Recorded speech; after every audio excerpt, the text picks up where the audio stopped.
sir, നമുക്ക് 2 minute കൂടെ wait ചെയ്യാം. നമുക്ക് എനിക്ക് തോന്നുന്നു ഡ്യൂട്ടി ഒക്കെ ചേഞ്ച് ചെയ്യുന്ന ടൈമിൽ കുറച്ച് ഡിലേ ഉണ്ട്. ഒരു 2 മിനിറ്റ്സ് കൂടെ വെയിറ്റ് ചെയ്യാം.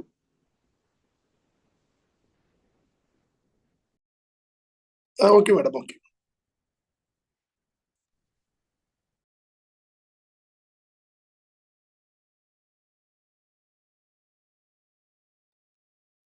Speak about the faculty. Dr. Neeraj is very experienced in entrance coaching. Actually, നമുക്ക് ലാസ്റ്റ് ടൈമും ക്ലാസ് എടുത്തിട്ടുണ്ട്. ക്ലാസ് എടുക്കുന്നത് as a very professional approach to class and is very interested in teaching students. അതുപോലെ തന്നെ എങ്ങനെ entrance approach ചെയ്യാം, നമുക്ക് questions എങ്ങനെ അപ്രോച്ച് ചെയ്യാം എന്നുള്ളത് നമുക്ക് ഒരുപാട് ഹിൻസ് കിട്ടും. അങ്ങനെയുള്ള എക്സ്പീരിയൻസ്ഡ് ഫാക്കൽറ്റീസിന്റെ കയ്യിൽ നിന്ന് നമുക്ക് അത് നന്നായിട്ട് കിട്ടും. അപ്പം നമ്മൾ മെഡിക്കൽ കോളേജിലെ ഫാക്കൽറ്റീസ് ആണ് കൂടുതലും എടുക്കുന്നത്, അവരുടെ എക്സ്പീരിയൻസ് ഉണ്ട്. പക്ഷെ എങ്കിലും ഇതിന്റെ ഒരു പ്രൊഫഷണൽ ആയിട്ടുള്ള ഒരു രീതിയിൽ ടച്ച് ചെയ്യുന്ന ഒരു ഫാക്കൽറ്റിയാണ് ഡോക്ടർ നീരജ് എച്ച്. അപ്പം നമുക്ക് അറിയാം, പരീക്ഷ അടുക്കും തോറും കുട്ടികൾക്ക് വളരെ ടെൻഷനാണ്. അപ്പം we know the classes are all recorded, but still നമുക്ക് എല്ലാം ഒന്നും ഇനി വാച്ച് ചെയ്തെടുക്കാനുള്ള ടൈം ഇല്ല. അപ്പൊ ഉള്ള സമയം നന്നായിട്ട് എടുക്കുക. പിന്നെ അതുപോലെ ഫാർമക്കോളജിയിൽ നിന്നും കുറെ ഹിൻസ് കിട്ടും, മെഡിസിൻസ്, സൈക്കാട്രിക് മെഡിസിൻസിനെ പറ്റിയും. പിന്നെ അതുപോലെ പലതും ഇന്റർ കണക്റ്റഡ് ആണ്. മെഡിസിൻ, സൈക്കാട്രി എല്ലാം കുറെ ക്വസ്റ്റ്യൻസ് കണക്ട് ചെയ്ത് വരും. അപ്പൊ അതുകൊണ്ട് നമുക്ക് ഏത് ടോപ്പിക് ഇമ്പോർട്ടന്റ് ആണ്. ഇനി വരുന്ന പാത്തോളജി ക്ലാസ്സസും വെരി ഇമ്പോർട്ടന്റ് ആണ്. നമുക്ക് ലാസ്റ്റ് വരുന്നതുകൊണ്ട് നമുക്ക് തോന്നും പാത്തോളജി അല്ലേ കുഴപ്പമില്ലെന്ന് തോന്നും, ബട്ട് ഇറ്റ്സ് വെരി ഡിഫിക്കൽട്ട്. നമുക്ക് എല്ലാം ഒന്നും അങ്ങനെ ലാസ്റ്റ് കവർ ചെയ്യാൻ പറ്റില്ല. സോ കിട്ടുന്ന പോയിന്റ്സ് നമ്മൾ ആ സമയം തന്നെ 2 hours അല്ലെങ്കിൽ കറക്റ്റ് 2 hours ഒക്കെ ഉള്ളൂ ഇനിയുള്ള ക്ലാസ്സസ് ഒക്കെ. എക്സ്റ്റെൻഡ് ചെയ്തൊന്നും അങ്ങനെ പോകത്തില്ല. സോ യു ബെറ്റർ കയറുക, കൃത്യമായിട്ട് ചെയ്യുക. All the best. ഇതിനകത്ത് ലാസ്റ്റ് വരെ ഇരിക്കുന്ന കുട്ടികൾക്കൊക്കെ ഗ്യാരണ്ടീഡ് ആണ്, ഡെഫിനറ്റ്ലി ഗെറ്റ് എ സീറ്റ്. അത് നമ്മൾ ഉദ്ദേശിക്കുന്ന രീതിയിൽ തന്നെ കിട്ടും, അത് നമ്മൾ കണ്ടിട്ടുള്ളതാണ്. So all the best. അപ്പോ ഓവർ ടു യു നമ്മുടെ faculty doctor Neeraj H. Yes, thank you, Swapna madam. So I think hope my screen is visible alle. Yes. Voice കേൾക്കാനോ അല്ലേ? Yes, voice അല്ല. We get a different type of class ആണ്. വളരെ ശ്രദ്ധിച്ച് നമുക്ക് class room പോലെ തന്നെ തോന്നുന്ന ഒരു ക്ലാസ് ആണ്. Okay. Thank you, madam. So I think I'll start. We have only 2 hours. So coming to psychiatry, for psychiatry, if you see, usually 10 questions definitely psychiatry will vary. And the good thing about short subjects, psychiatry, dermatology, ophthalmology is a bit tough. But especially psychiatry, most of these questions are direct. വലിയൊരു കഷ്ടപ്പാടില്ലാതെ we'll be able to get all this 8 by 10 കിട്ടും. So having 1 month to NEET PG, I suggest you to revise the past questions. That's the best method that you can follow. So only how much ever we learn theory, it's actually an exam which tests your MCQ solving skills. So at least when you read, even if you're reading 1 hour, so try at least 70 to 80% of the time you should devote for solving MCQs. Okay, so let me start. So I'll be going a bit fast. But after that, I think I'll be sharing a PDF annotated version. Psychiatry 150 pages of the annotated version there. So which covers all these. Discuss cover it down. So a person who laughs at 1 minute and cries at next minute without any clear stimulus is said to have. So to know this, rather than going to psychiatric disorders in proper, we have to just go through the basics of psychiatry. So first concept is mood and affect. Mood and affect. So what is the difference between mood and affect? So mood is basically a cross-sectional state. Mood and affect. Mood and affect. So basically, affect is cross-sectional. Affect is cross-sectional. Mood is longitudinal. Mood is longitudinal. So if you ask a person, how are you? So at the right moment, what is he telling? That is cross-sectional. So that is affect. And over the period of time, what is his mood? So what is his behavior like? That is mood. Fine. So here, a person who laughs at 1 minute and cries at next minute without any clear stimulus is said to have labile effect. This is known as labile effect. Labile effect. So severe mood disruptions. This is known as labile effect. Fine. So yes. Coming to another question. Obsession is a disorder of this has been asked multiple times in our entrance examination. So to say that what is obsession, what disorder of thought it is. So basically, thought disorders in psychiatry is classified into 5 types: disorders of form, content, possession, and stream. Disorders of form, content, possession, and stream. In form, we have derailment, we have tangentiality, we have neologism, and we have preservation. So what is this derailment? So derailment is classically seen in schizophrenia. Just think that derailment is something where the patient will have no connections between the talks, or no connections between the sentences that he is spoken. So tangentiality is suddenly he shift to the topic. Okay. So neologism is very important. Coining of new words. Coining of new words. For example, for ship, the patient tells it has to be a water car. This is also seen in schizophrenia, neologism. This preservation is something, repetition beyond a point. Repetition beyond a point of relevance. A point of relevance. So when we ask what is the name, he will tell, yes, Neeraj.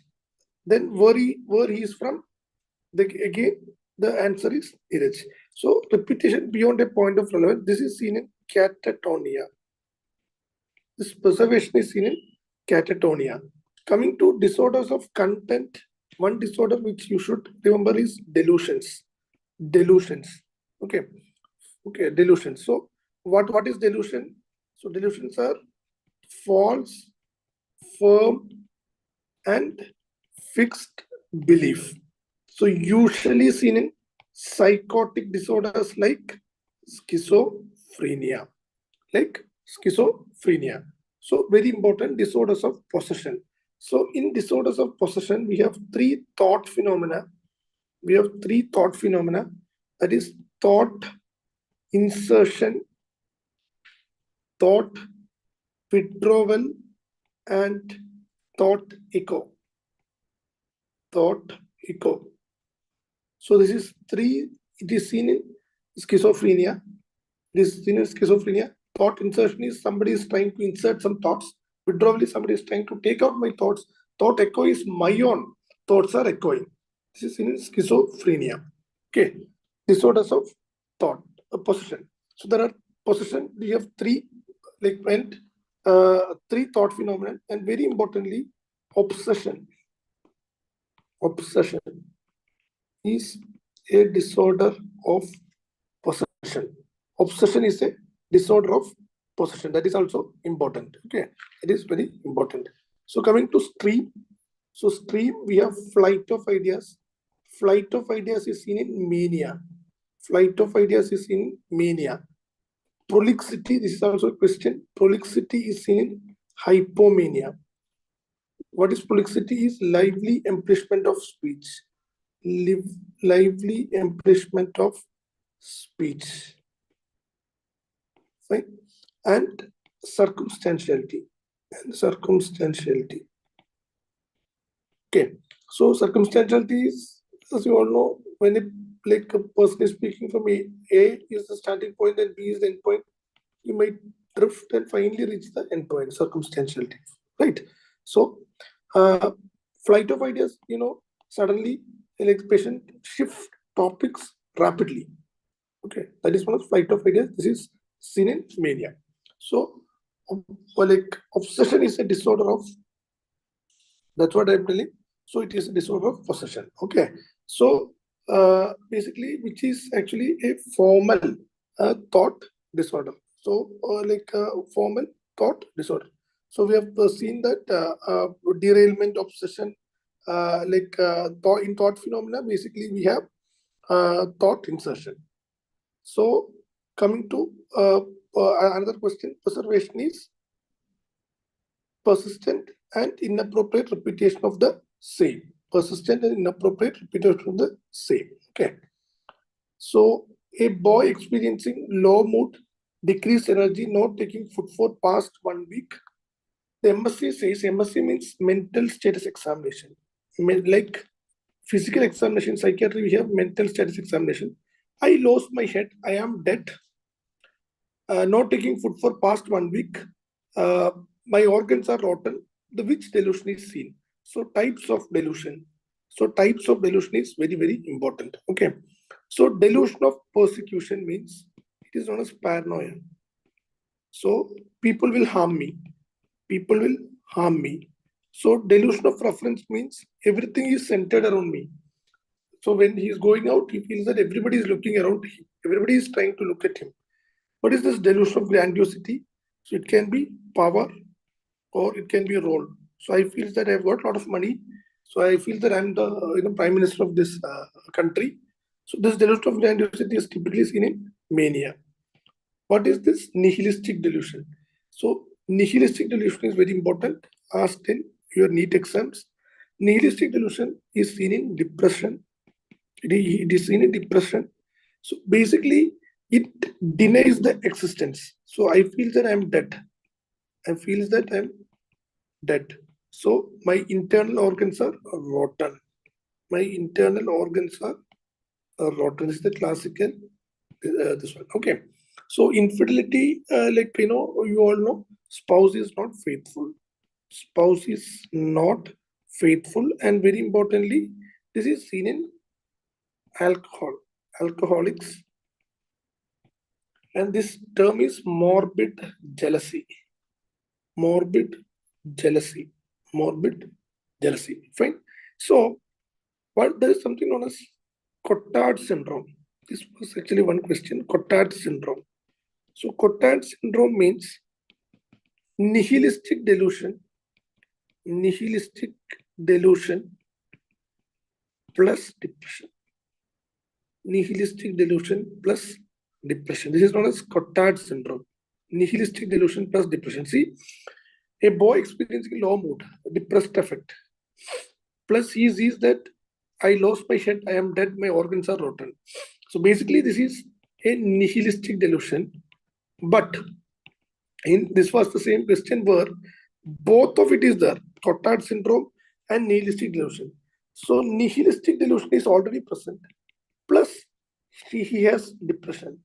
So the answer becomes Cotard syndrome. The answer becomes Cotard's syndrome, right? The answer becomes, so Cotard syndrome is the answer here. Fine, Cotard's syndrome. Okay. So delusion of love is also known as erotomania.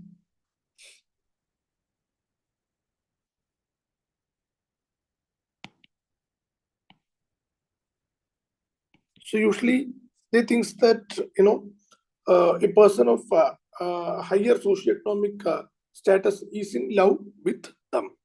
So what is this bizarre delusion versus non-bizarre delusion? See, in your questions, if you feel, there will be some questions where the classical hint is chip is inserted in my brain, thought insertion, my thoughts are withdrawn. Thoughts withdrawn. So classically, your answer should go for schizophrenia. You should think in lines of schizophrenia. No, basically, see, bizarre. These are all bizarre delusions. Sorry, I should write here. These are all bizarre. Bizarre delusion means it's not plausible. Non-bizarre delusion is actually it is possible. Like I feel that I am infidel to my spouse. Though it is a delusion, it can be possible, right? Something which is possible is known as non-bizarre delusion. But this bizarre delusion is a sign of schizophrenia. So this you should remember. Okay, this you should remember. Another important question is Capgras and Fragoli, that is delusional misidentification syndrome. Capgras and Fragoli. So as the name suggests, CAP, CAP, closely associated people. Closely associated people.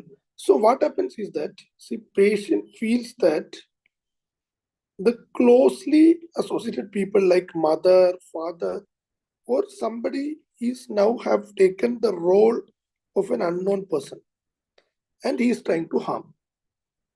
Okay, fine.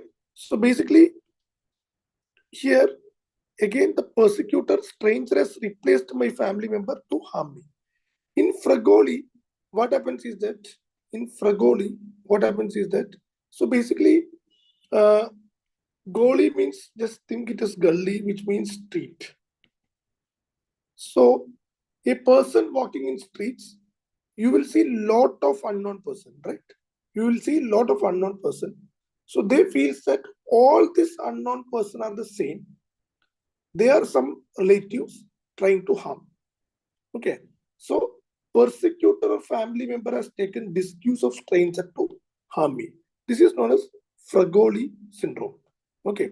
So Fragoli is like, just remember street. Just remember street. In street, when you walk, there are a lot of strangers. So they feel that all these strangers are one, a single person, and they are trying to harm. They are trying to harm me. This is known as Fragoli's syndrome. This is known as Fragoli's syndrome. Okay. So hallucinations. Coming to hallucinations. So the disorders of perception, we have two. One is illusion and hallucination. So illusion is perception, that is we have an altered perception. Hallucination is perception without a stimulus.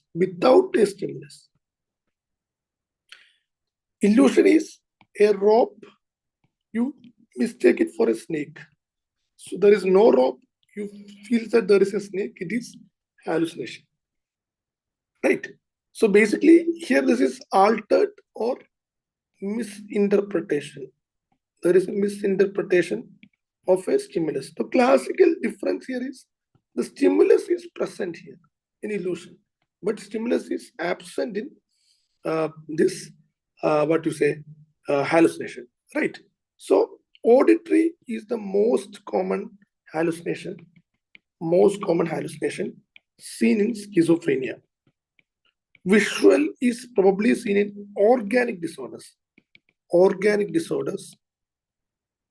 In delirium, very classically in alcohol withdrawal,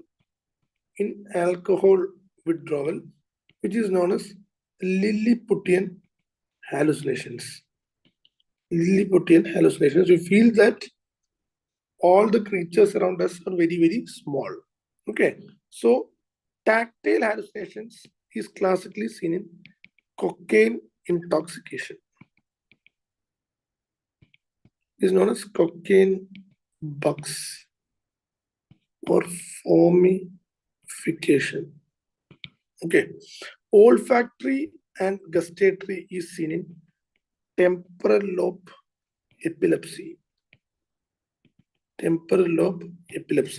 So, see, intoxication with cocaine bugs, formification. Cocaine bugs and formification. Fine. So another types is reflex and functional hallucinations. Reflex hallucinations is also known as synesthesia. This they have asked multiple times. See, Here, just think like this. So somebody is touching me.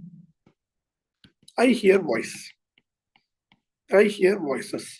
So there is a stimulus. So stimulus in one modality, but hallucination in different modality. But hallucination in different modality. This is known as reflex hallucinations, right? There is a stimulus present. There is a stimulus present, but the hallucination which is heard, it is in the other modality. Fine. The modality and the there is a difference in the modalities. So the modalities of stimulus and hallucinations are different. This is the classical catch point. In functional, see, I'll give an example. I hear voices of tap water. During that time, I hear voices of other people.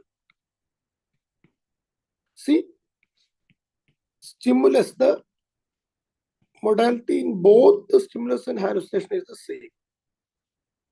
This is functional hallucinations.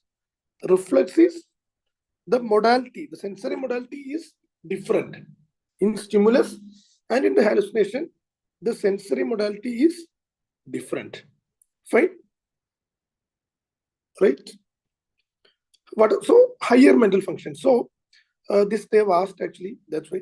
So orientation, very importantly, the first orientation we'll tell in time, place, person. So time is the first one to go in organic disorders. First one to go in organic disorders. Okay. So in attention, we have just remember the what you say test actually. We have some test known as digit span test and serial subtraction. Serial subtraction. So digit span is like, you have digit forward and digit backward. And in serial subtraction, we will ask the patient to count till 100 minus 7. In digit span test, we have digit forward and digit backward. Forward means, see, I ask the patient, I tell the patients to repeat 149. The patient should repeat 149.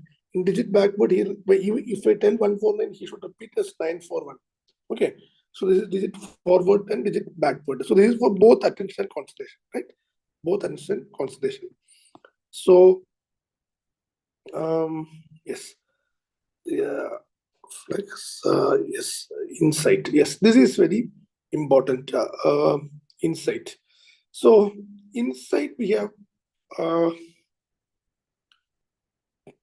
5 grades of insight. We have 5 grades of insight.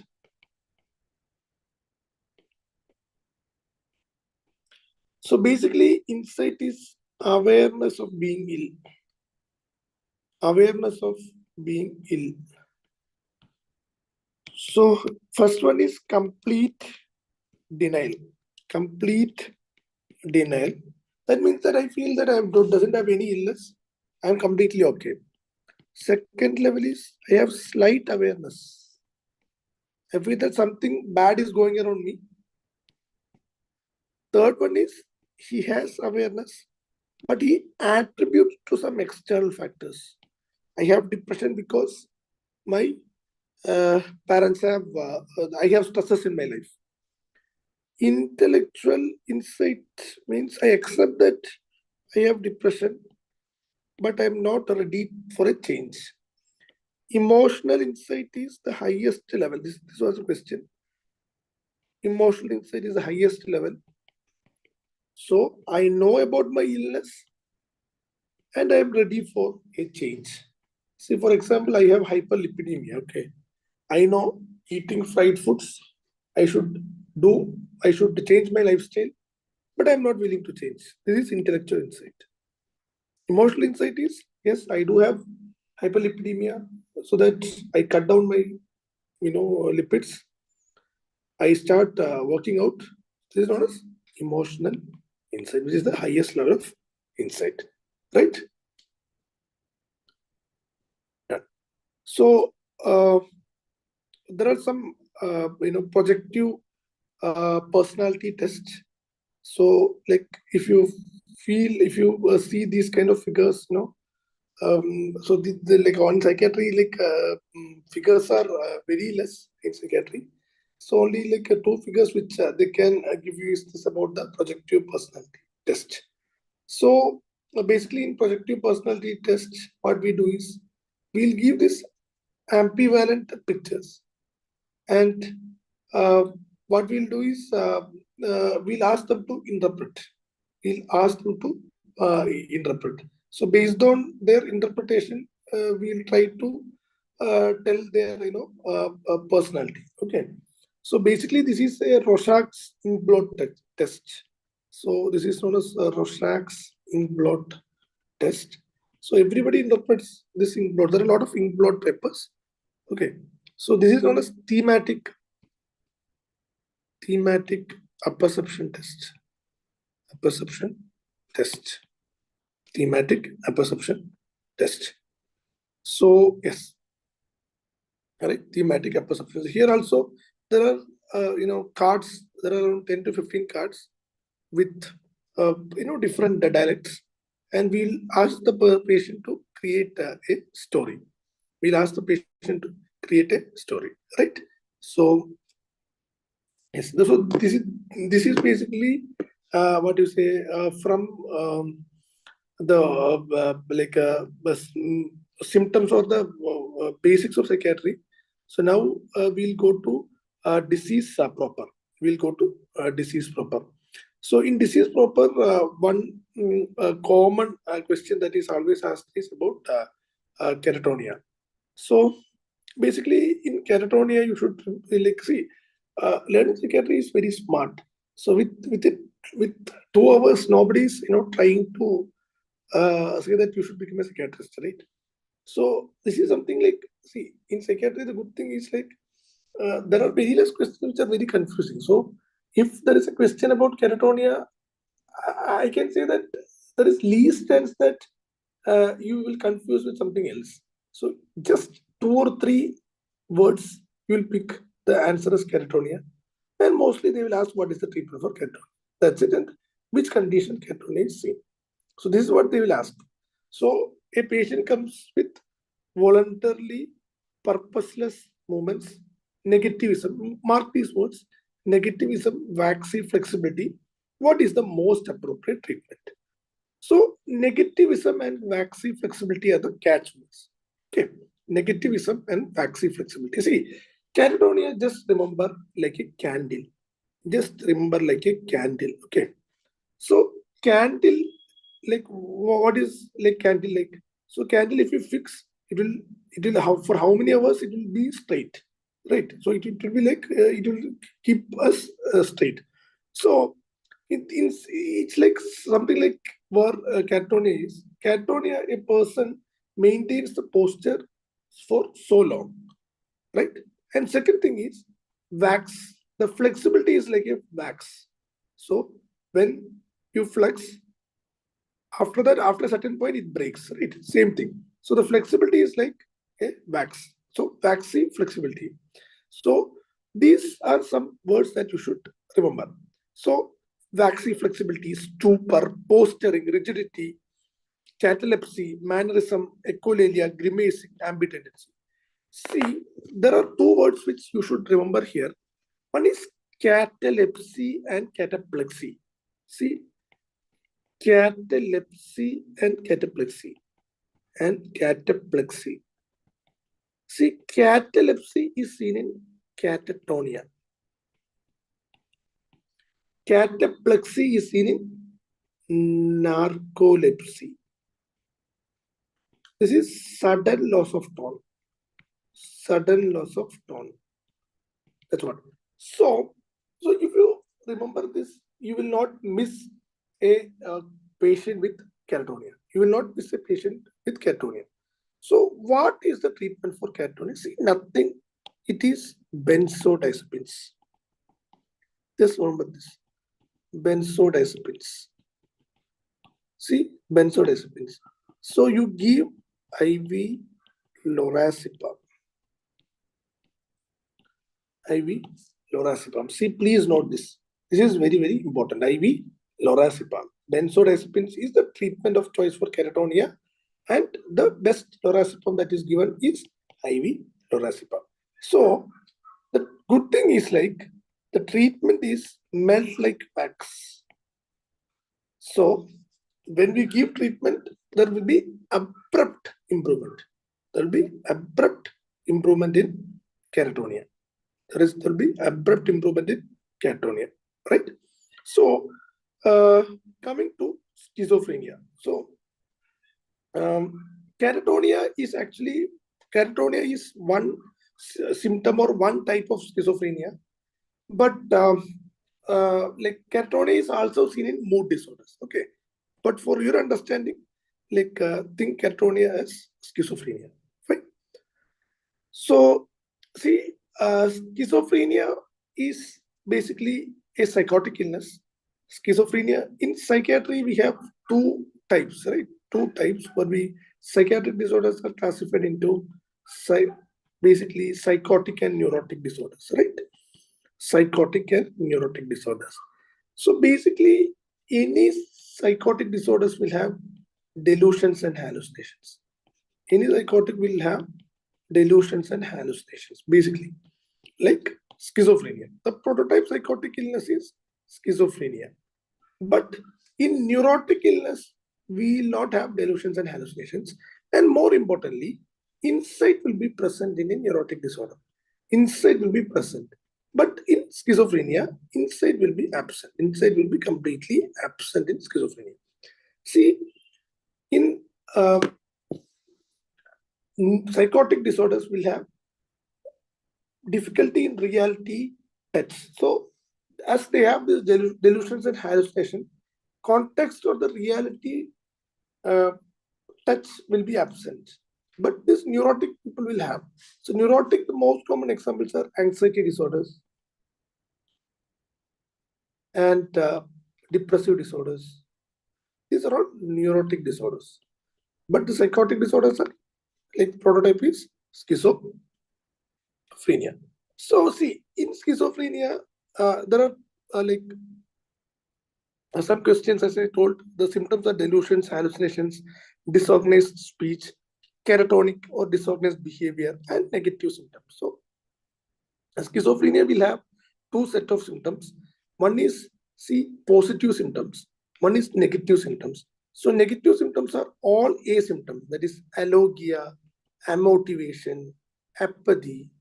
So all these A symptoms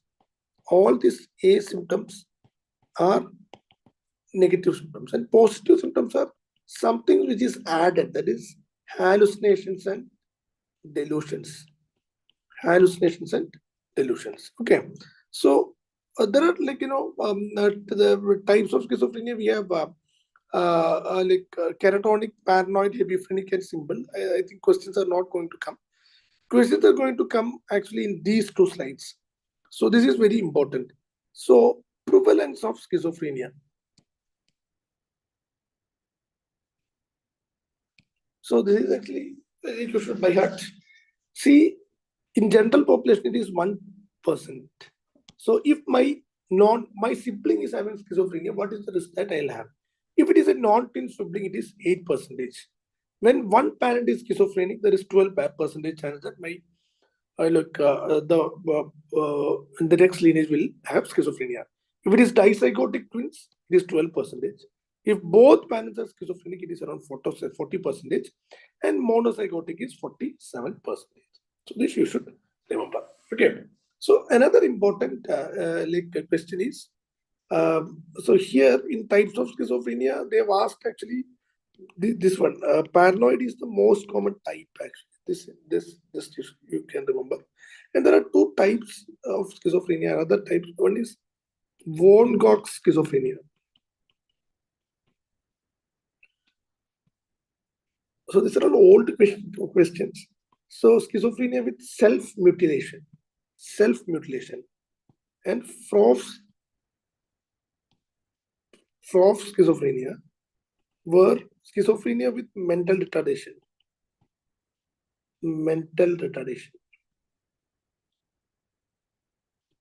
Okay, fine.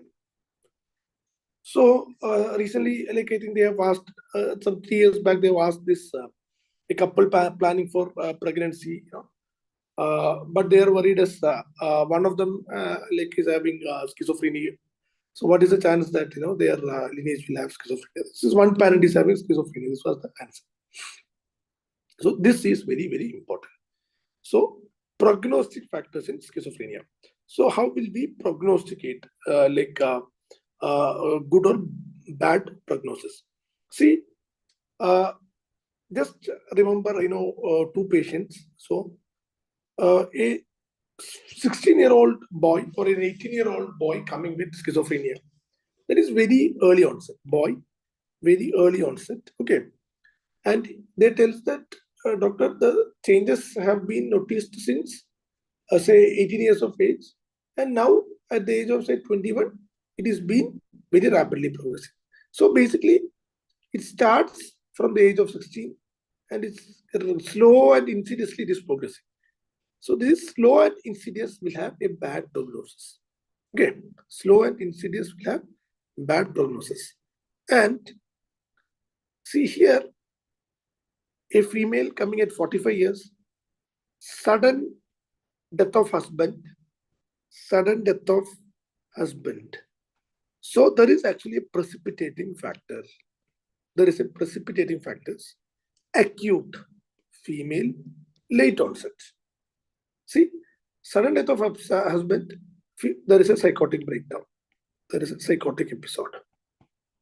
So which one you feel that if I give treatment, which one will improve first? Definitely, this is the female of 45 years will improve, right? So that is why this is very important. So this they have asked multiple times. Okay, so here, so young age, a boy coming with schizophrenia, slow and insidious progress. And as you know, CT scan should be normal with good prognosis, and family history should be negative, and marriage is actually a protective factor.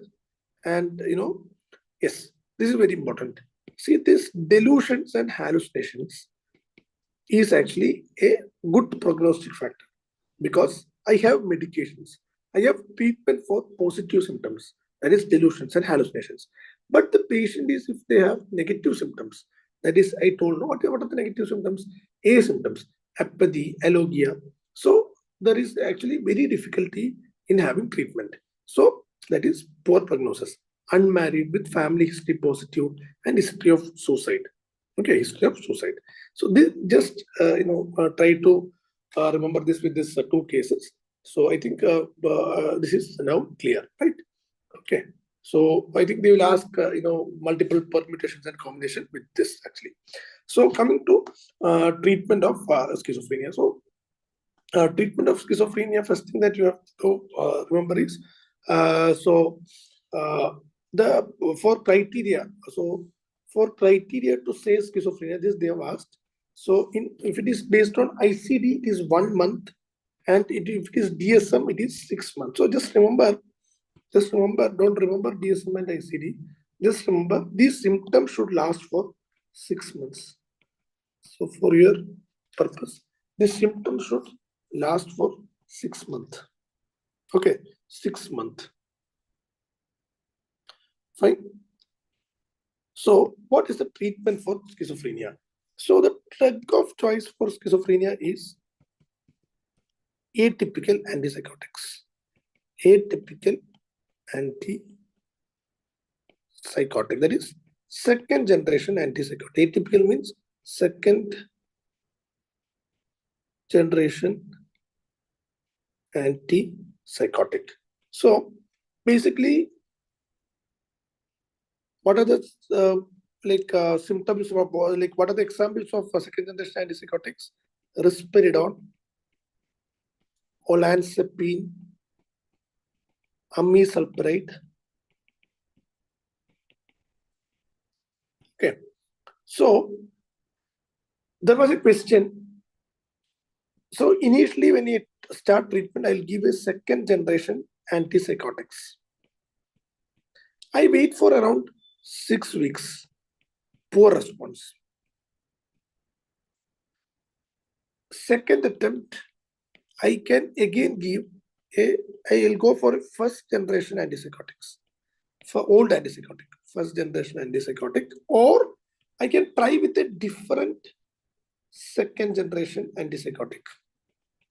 If two trials have been failed, if these two trials have been failed, this is labeled as, this is very important, they have asked in this last NEET, treatment resistant schizophrenia. Treatment resistant schizophrenia.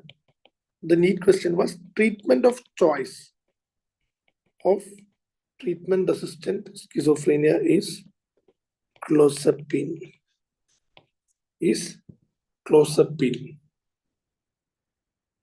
Okay, treatment of choice for treatment resistant schizophrenia. So basically, treatment resistant schizophrenia is, just remember, two antipsychotics failed. See, if I remember, the question was schizophrenic patient initially tried on tiradacin and then given a trial of olanzapine. Patient had failed to respond. Then they initiated on other drug, which is that drug, which is clozapine, right? This is clozapine.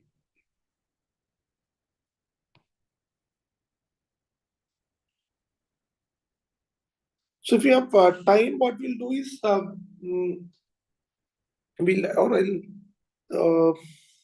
just finish. Have your pharmacology classes been over? So if we will go ahead. If you have time, we'll go and discuss something about pharmacology of antipsychotics actually. So yes, so we'll go to mood disorders. So which of the following is not a characteristic feature of atypical depression? Which of the following is not a characteristic features of atypical depression? So coming to mood disorders. So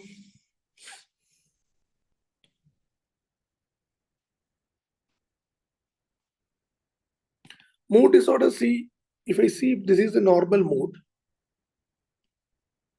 this is known as mania. Okay, so to diagnose mania, the duration is, the symptom should last for more than 7 days.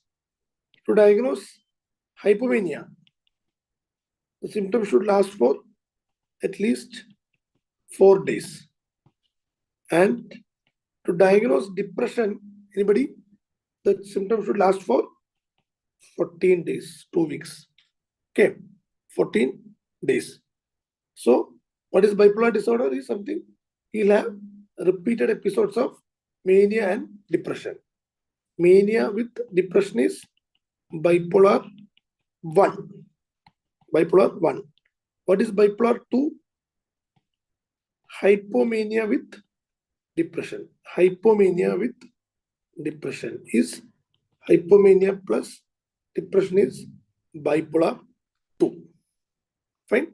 What is rapid cycling disorder? Rapid cycling disorder. So rapid cycling disorder is 4 or more episodes in a year. Okay, 4 or more episodes in an year. This is known as rapid cycling disorders. So for rapid cycling disorders, the treatment of choice is valproate. The treatment of choice is valproate. This is very important. Okay, they've asked. For rapid cycling disorders, the treatment of choice is valproate. Okay, fine. So what is the dysthymia? So dysthymia is chronic low mood. So not amounting to depression, chronic low mood. So the diagnostic is 2 years. It will last for 2 years. Okay. So same thing. there is something known as, this is known as dysthymia. What is cyclothymia? Cyclothymia is again same. See, hypomania plus dysthymia. Hypomania plus dysthymia. Okay. So again, all this thymia, you need 2 years to diagnose. At least it should last for 2 years. It should last for 2 years. What is double depression? They've asked. What is double depression? Dysthymia, patient having dysthymia, suddenly having depression. So 2 Ds. Dysthymia plus depression. Fine. Is double depression. So what are the symptoms of depression? So symptoms of depression is EMI. You can just remember as energy, mood, and interest. All these are low. So interest, this is known as anhedonia. Anhedonia. These are the core symptoms of depression. 3 core symptoms. I have lack of energy, decreased mood, and interest. That is the things that I was enjoying before. Currently, I'm not able to enjoy. This is known as anhedonia. Okay, this is known as anhedonia. So there are other symptoms also: loss of appetite, weight loss, decreased concentration, guilt feeling. Okay, so what are the Beck's? What is this Beck's cognitive triad of depression? So hopelessness, helplessness, and worthlessness. So Beck's cognitive triad is seen in depression. Okay. So in depression, other classical symptom is early morning awakening. Early morning awakening. So what happens is that early morning awakening at least 2 hours prior to the awakening time. So this is because of decreased REM, this is a latency in sleep. Decreased REM latency in sleep. Okay. So very importantly, there is something known as atypical depression. This they have asked actually, atypical depression. So in atypical depression, there will be significant mood fluctuations, that is mood reactivity. There is hypersomnia. The patient sleeps all the day. There is hyperphagia, especially carbohydrate craving. And laden paralysis means my body is like a log of wood. My body is like a log of wood. Okay, these are the classical symptoms of atypical depression: mood reactivity, hypersomnia, hyperphagia, laden paralysis. They have asked multiple times. So in depression, at least you should know these symptoms. And interpersonal rejection sensitivity. Interpersonal rejection sensitivity. See, the very important treatment, you should know. The other question is, MAO inhibitors are, or the TCS. MAO inhibitors are the treatment of choice for this atypical depression. Generally for depression, the treatment of choice is SSRIs. The treatment of choice is selective serotonin reuptake inhibitors. The treatment of choice. But here, in atypical depression, the treatment of choice is MAO inhibitors. See, which of the following is not a characteristic feature of atypical depression? Laden paralysis is seen. Reversed vegetative signs. See, reversed vegetative sign is this laden paralysis, hyperphagia. Response to MAO inhibitors is right. Obsessional symptom is not there. So, the atypical depression symptoms are like mood reactivity, hypersomnia, hyperphagia, latent paralysis, and interpersonal rejection sensitivity, and response to MAO inhibitors. Right? Fine. So, yes. So 35-year-old male presented to emergency department with priapism lasting for 7 hours. Detailed history was on drug prescribed by psychiatrist, which the following can cause this side effect. It is trazodone. Trazodone is one drug which is notorious to cause priapism. Okay, priapism. For treatment of depression,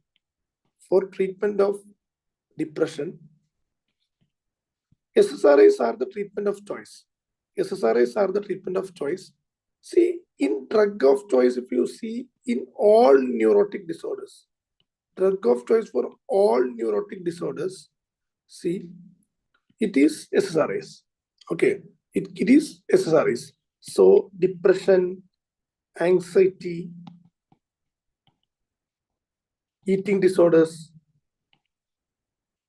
PTSD, all these drug of choice is neurotic. All SSRIs are the like drug of choice for neurotic disorders. Okay, so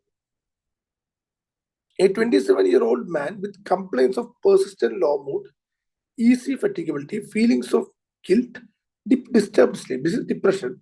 But the classical hint here is the patient is having sexual dysfunction. Okay.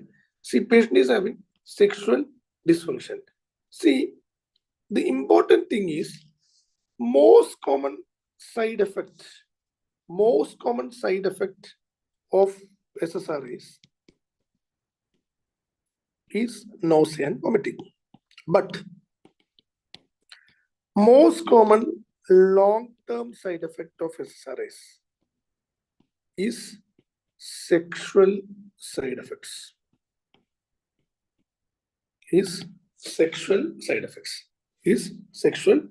Okay. See, so if you see here, 27-year-old man, persistent low mood, depression with sexual dysfunction.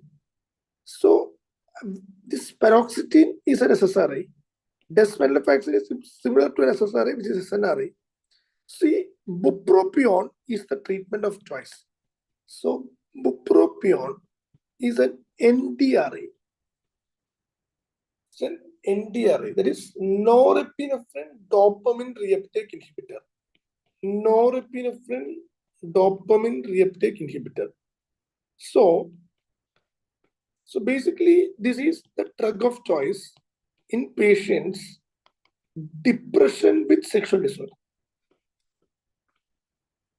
This they will ask. Or the antidepressants with least common side effects of sexual dysfunction. Okay, antidepressant with least common side effect for sexual side effect. That is bupropion. This is very important. Fine. See, treatment of depression, I told SSRI, psychotherapy, like cognitive behavior therapy. CBT is cognitive behavioral therapy. This is also a type of treatment that is stable depression, psychotherapy, and other somatic modalities like TMS, ECT. Like I think this now you should not worry about. Okay, so some other things that you should remember is, see, in depression, you should remember there are tri-monoamine hypothesis.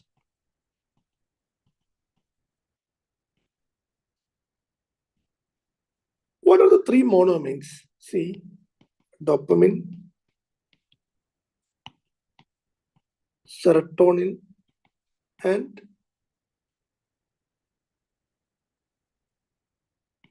norepinephrine. So these are the three monoamines.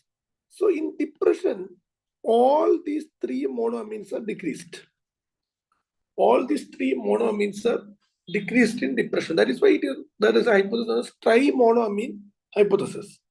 See, look, what is this TCAs? Tricyclic antidepressants. Tricyclic antidepressants. So what does this tricyclic antidepressants do? They increase all the three. What does this SSRIs? That is selective serotonin reuptake inhibitor. It increases serotonin only. What does this NDRI bupropion do? See, look, norepinephrine dopamine. It increases norepinephrine and dopamine. It's very simple, right? So if you know the concept, so things are very easy. So see, in tricyclic antidepressants, imipramine is one drug which is used in nocturnal endorsis. Imipramine is one drug which is used in nocturnal endorsis. See, clomipramine is the treatment of choice for OCD. treatment of choice for OCD is clomipramine. And this is having maximum sexual side effects. Amitriptyline is the treatment of choice for tension type headache. TTH is tension type headache, and it is used in migraine prophylaxis. So SSRI is the drug of choice for all types of depression. Okay, so what is this paradoxical depression is? It is actually when you give depression, there is a increased chances of suicidal behaviors, increased suicidal behaviors when we give antidepressants. So why? Because see, when you give, this is severe depression, when we give antidepressants, okay, first thing to improve is your energy. So but the mood remains the same. Mood remains the same. So when you are severely depressed, you don't have energy, even though you have thoughts about suicide, you don't have energy to commit that. But when I give antidepressants in the initial few weeks, the first thing rapidly that they increase is your energy. But the thoughts and the mood remains the same. So there's high chance that during this window, it is very common. During this window, paradoxical behaviors can happen. That is why there is actually, especially in black box warning for children, especially the increased risk of suicide. I have told most common side effect is nausea, vomiting. Most common long-term side effect is, I have told, it is sexual dysfunction. Okay, sexual dysfunction. See, PMDD, I'm not going into detail. The drug of choice is SSRIs. Examples are fluoxetine, escitalopram, paroxetine. There is a new SSRI which is known as vortioxetine. Okay, vortioxetine. So I told SNRI, that is selective norepinephrine reuptake inhibitors.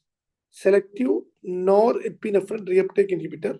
Duloxetine is useful for chronic pain syndrome or fibromyalgia. Okay, NDRI is bupropion. It is used for ADHD, smoking cessation, which is very, very important. Smoking cessation. Okay, smoking cessation. What is other drug of choice for smoking cessation? It is varenicline.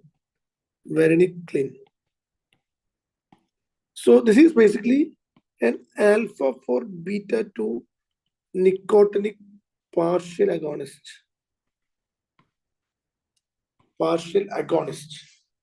Okay, so for smoking cessation, we have bupropion. First line is varenicline and bupropion. Fine. So we have NASA's were like just think mirtazapine and SARI serotonin antagonistic reuptake inhibitor, tracerodone, nefazodone, and SPARI's serotonin partial antagonistic and reuptake inhibitor, that is vilazodone. Just remember these names. Just remember that these are all anti like depressants. Okay. So trazodone, I have told, it will cause priapism, and nefazodone, it is being withdrawn from market because of liver toxicity. Drug used for smoking cessation is varenicline. Buspirone is not bupropion, it is anti-anxiety drug. Buspirone is anti-anxiety drug. Okay. Yes. Yes. So a patient was brought to the emergency room with non-stop talking, singing, uncontrollable behavior, and flight of ideas. This is mania. To diagnose mania, they should look for 7 days. Which is the most suitable drug for rapid control of symptoms? Okay, which is the most rapid control of symptoms? See, treatment of mania is multiple. They have asked treatment of mania, acute control, acute treatment. It is second generation, or just remember antipsychotics. antipsychotics. Okay, this antipsychotics. Prophylaxis, it is mood stabilizers, that is lithium and valproate. Lithium and valproate. Okay, so treatment of mania, acute, it is second generation antipsychotics. So here lithium, valproate is a mood stabilizer. Diazepam is a benzodiazepine. So the answer is haloperidol. It is actually a first generation antipsychotics. But it's okay. And I don't know, just remember antipsychotic. Antipsychotic. Okay. So mood stabilizer, I have told this treatment of mania. Acute, it is antipsychotic. Prophylaxis, it is mood stabilizer. There are some questions here. Mood stabilizer for preventing suicide. Lithium. Drug of choice for rapid cycling disorder, I have told. Rapid cycling disorder is valproate. Okay. So very important, drug of choice in pregnancy. This mania in pregnancy, it is again second generation antipsychotics. Okay, second generation antipsychotics. Fine. So I think it's, yeah. So I'm not able to hear. Yeah. So it's been 1 hour that we are into class. Is there anything that you wanted to communicate, or can I continue?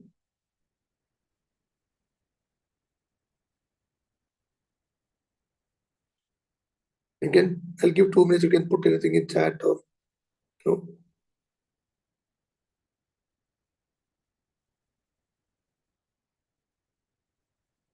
Okay, fine. So we'll continue, right? Okay, done. So yes. So basically, like there are two important drugs that they will always ask in our entrance examination. One is lithium, and other is clozapine. Okay. So I think we'll just quickly go to lithium and clozapine. It is very important actually.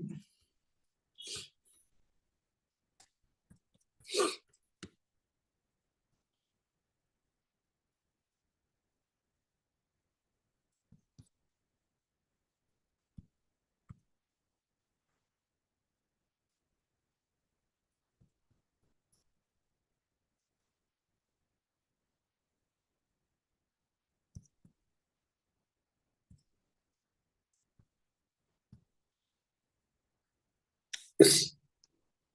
So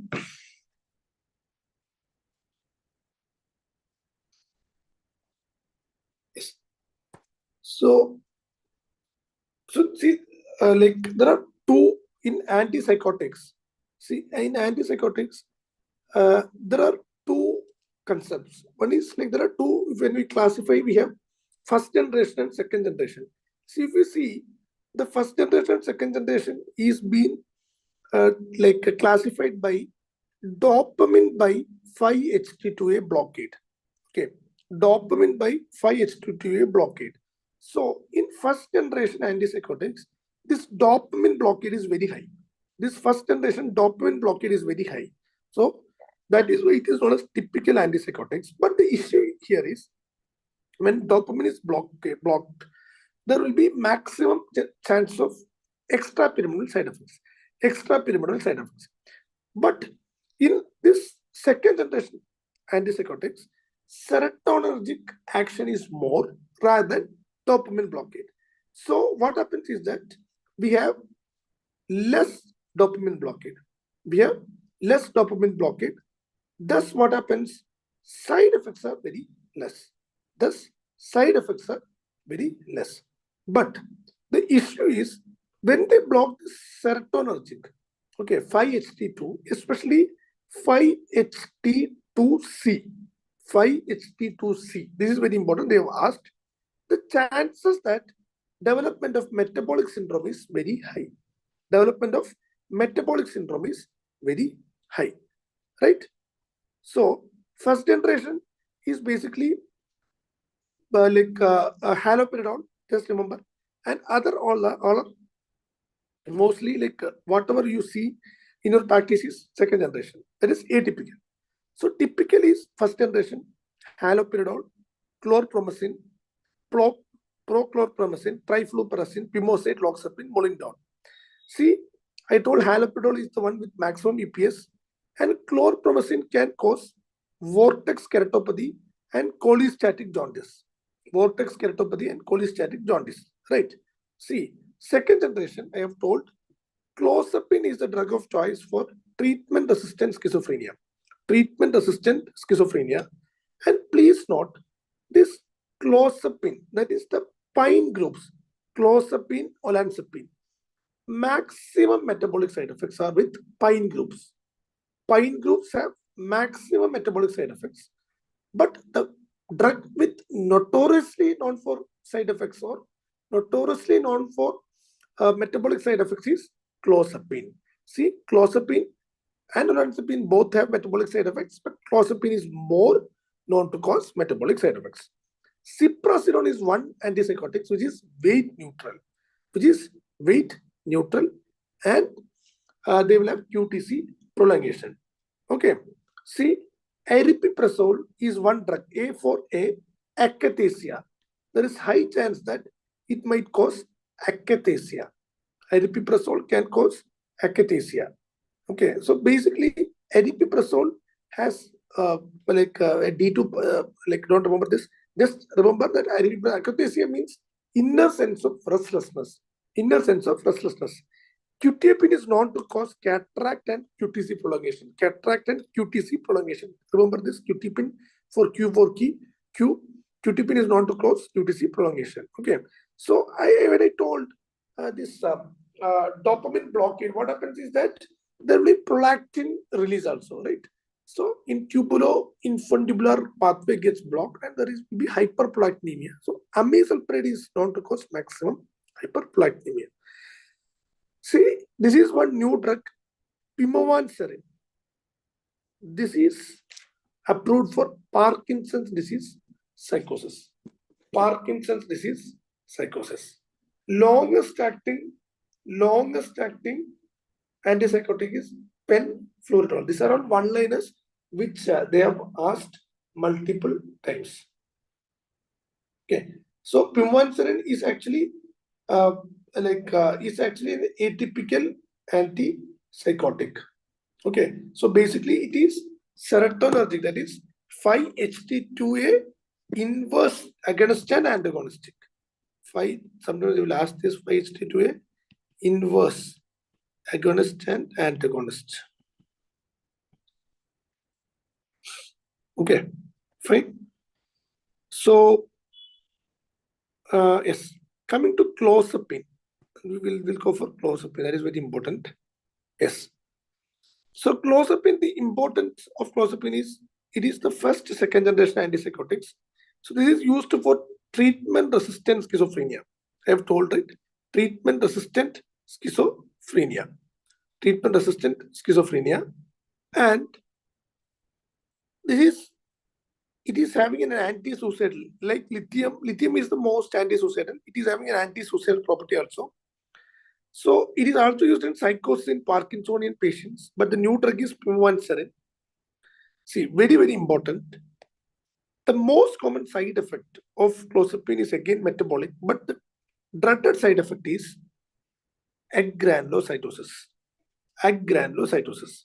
So that is why we should monitor TLC and DLC every weekly for 6 months. After that, every monthly. Okay, every monthly. Just remember, we have to monitor this total total leukocyte count and DLC, different leukocyte count. And agranulocytosis is one of the dreaded complication. And you should stop clozapine when the WBC count is less than 3000 or the absolute neutrophil count is less than 1500 millimeter. Okay. So what are the other side effects? Are sedation, siluria, seizure lowering propensity, myocarditis, constipation, and weight gain. Myocarditis, constipation, and weight gain. So I told last year there was a question when this was given, like what you say, 2 antipsychotics was given in schizophrenia, and they didn't respond, and they have been started on another drug. And when the drug was started, the patient had constipation, siluria, and agranulocytosis. What was the drug? So again, the answer was clozapine. So this was actually the last year NEET question. Okay, fine. So coming to lithium, this is also very important. Lithium. So lithium, like as you know, it is basically a mood stabilizer. Okay, lithium is basically a mood stabilizer. So basically, it is basically eliminated by kidneys. Lithium is actually mainly eliminated by kidneys. That is why, like the mainly like in lithium toxicity, the treatment of like a choice of lithium toxicity is always dialysis. Okay, that is it is mainly eliminated by kidneys. So coming to like lithium, side effects of lithium is very important, and you can remember by a mnemonic lithium itself. You can remember by a mnemonic lithium itself. So L is for leukocytosis, and it can cause diabetes insipidus, that is increased urine. T for tremors.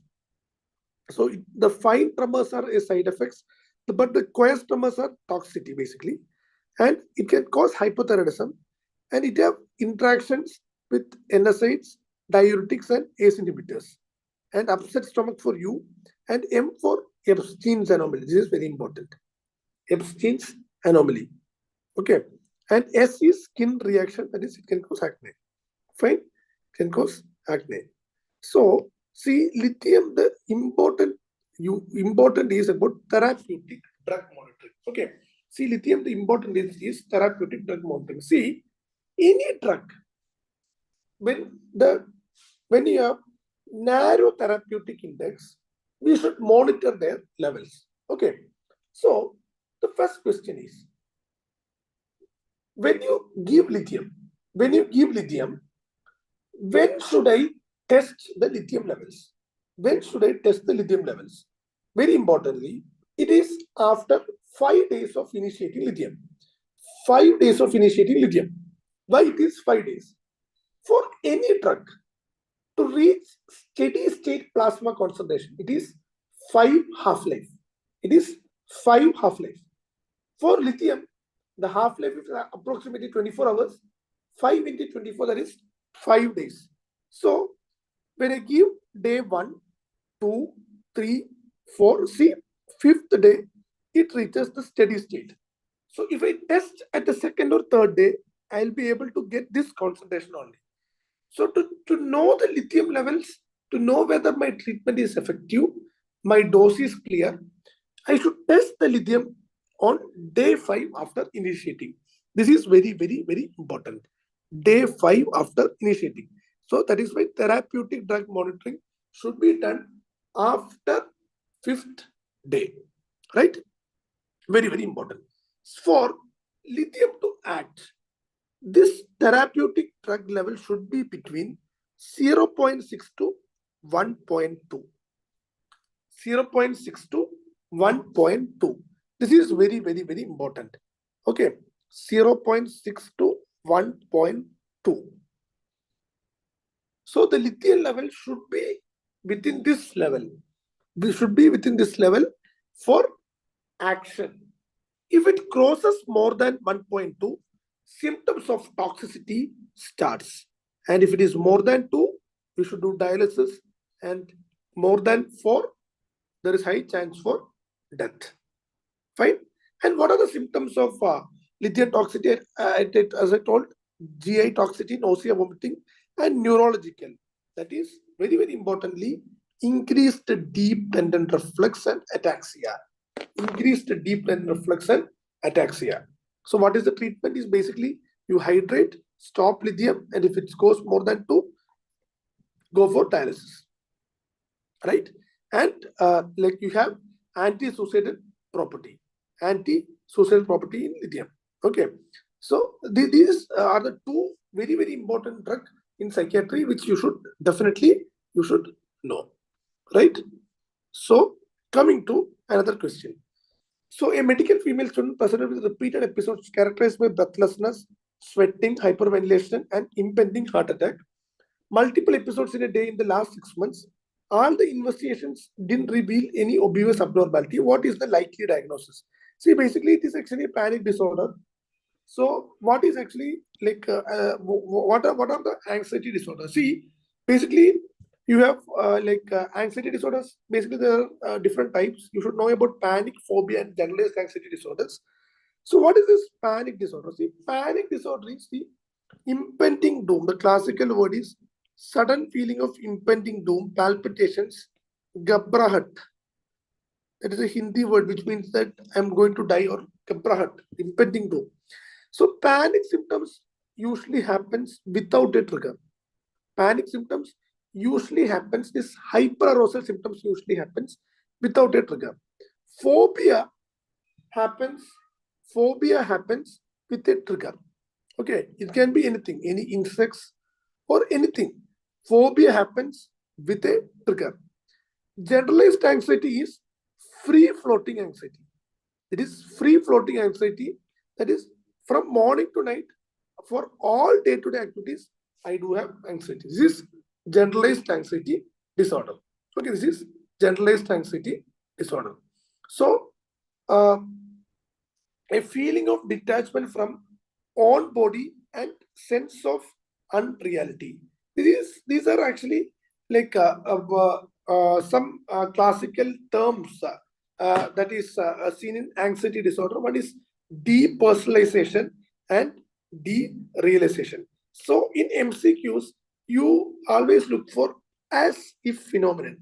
If there is something like as if my body is withdrawn from surroundings or detached from myself. So these are 2 disorders. One is, these are symptoms of anxiety disorders, depersonalization and derealization. So basically in depersonalization is basically detachment from one's own thoughts. So in derealization, I am detached from the external world. Okay, so here it is detached from own body. So that is depersonalization. Derealization is detachment from external world. Okay, as if I feel my surroundings are unreal. This is derealization. Okay, see, another important thing. 2 months after knowing that his son was suffering from leukemia, a 45-year-old father present with sleep deprivation, lethargy, headache, and low mood, he interacts reasonably well with others, but has absented himself from work. The most probable diagnosis here, it is adjustment disorder. See, when you have a stress or a trauma, how our body reacts. See, when you have an small stress like an exam failure, an illness, okay, so we have mild to moderate depressive symptoms, and this is within, the onset should be within 1 month and must improve within 6 months. This is known as adjustment disorder. See here, look, 2 months my son is having leukemia, present with sleep deprivation, lethargy, headache, low mood. He interacts reasonably well with others. He is okay in his work, but he has abstinent. He interacts reasonably well with others, but has abstinent himself from work. The most probable diagnosis. So that's what mild depressive symptoms after a stressor. This is adjustment disorder. So when the stress is like a war, a death of imminent person, a death, an accident, this is known as post-traumatic stress disorder. So when This happens after 1 month. It is known as PTSD. So a war is happening.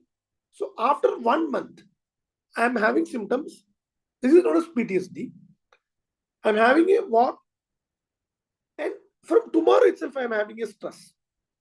This symptoms is known as acute stress reaction. So basically, the symptoms are the same, only the timeline is different. So in PTSD, the classical symptoms are hyperarousal, intrusiveness, and avoidance behavior. That is hyperarousal in the sense like even thinking of the same or even seeing the pictures, my body gets hyperaroused. Palpitations, anxiety, and intrusiveness is getting the thoughts again and again. Because of that, I avoid going out. I avoid, seeing what you say, the symptoms, like seeing such kind of news. So this is known as PTSD. Okay, these are the classical symptoms. Fine. So very, very important. Other question is OCD and related disorders. Any doubts here till now? So the treatment of like all these are SSRIs only. Treatment of all these are SSRIs. So only thing is like in PTSD, one treatment there is EMDR, eye movement desensitization reprocessing therapy. Eye movement desensitization and reprocessing, EMDR. So EMDR treatment is used for PTSD. Okay, PTSD. Fine. See, coming to OCRDs, obsessive compulsive. This is very, very important. Please write this chart down. Obsessive compulsive and related disorder. This is a new classification. So in this classification, we have one is OCD, second is BDD, body dysmorphic disorder, body dysmorphic disorder. Third one is ORS is olfactory reference syndrome.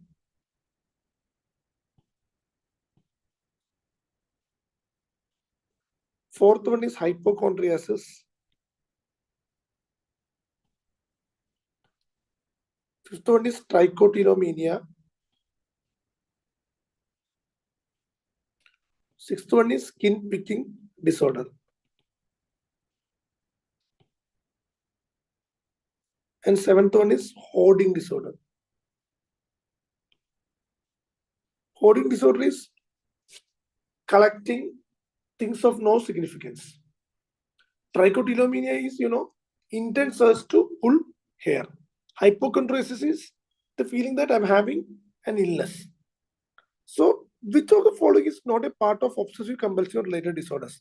Trichotillomania, yes, it is a part. Obsessive compulsive disorder is a part. BDD, body dysmorphic disorder, is a part. Impulse control disorders is not a part now. Impulse control disorders is not a part now. Impulse control disorders, one classical impulse control disorder is kleptomania and pyromania. Kleptomania is sudden impulse to steal things. Pyromania is sudden impulse to put fire. So these 7 things you should by heart, because there's high chance that they might ask this question because it's a new classification. So which of the following is an OCRD, obsessive compulsive and related disorders? Fine. So this is trichotillomania. So there is a patchy one-sided hair loss, right? Patchy one-sided hair loss. Treatment is again SSRIs. One therapy of importance is habit reversal therapy. They will ask this. Habit reversal therapy. Habit HRT. Habit reversal therapy. Okay. So yes, OCD, OCR is hoarding, obsessive compulsive disorder, BDD. skin excoriation, trichotillomania, ORS, olfactory reference syndromes. Fine. So coming to OCD, right? So a 35-year-old female washes her hands many times a day and has been diagnosed with OCD, which of the following is not used to treat the condition. Fine. So OCD, as you all know, the symptoms are recurrent, intrusive, and senseless thought. Senseless thought. Okay. Senseless thought.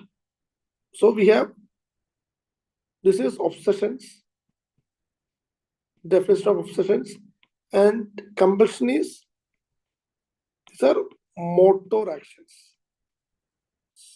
Motor actions. That is, I have a feeling that my hand is having dirt. I wash again and again. That is compulsion. Most common obsession is dirt, but most common compulsion is checking. Most common compulsion is checking. Very important. Most common obsession is dirt. Most common compulsion is checking. Treatment. Okay. So I have told RAS. I have written here. So most common obsession is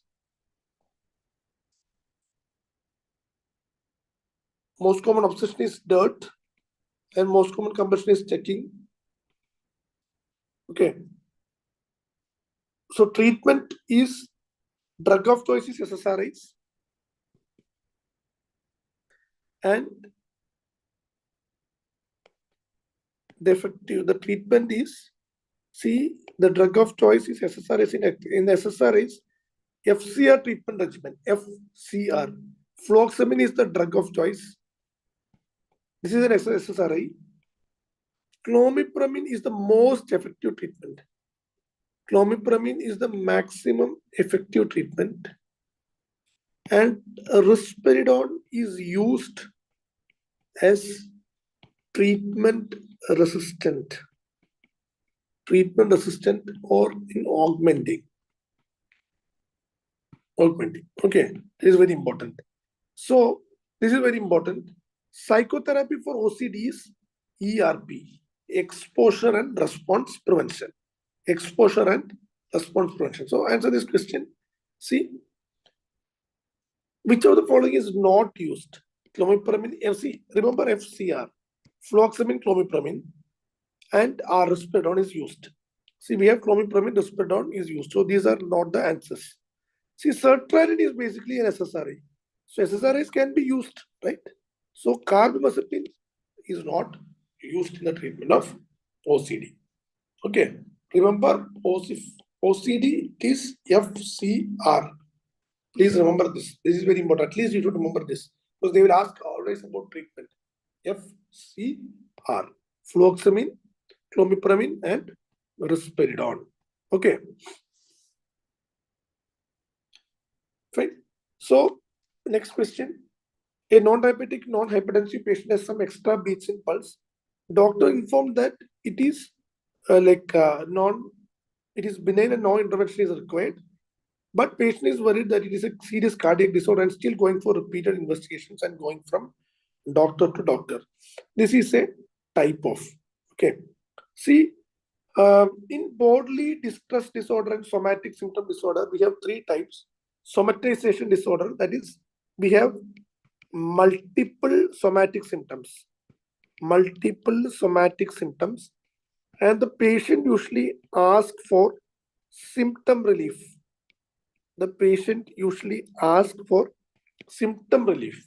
Okay. See, I have different aches and pains. I need painkiller, or I need my aches and pains to go. In somatiform pain disorder, patient have one pain that is there for long duration. So mainly they ask for pain relief.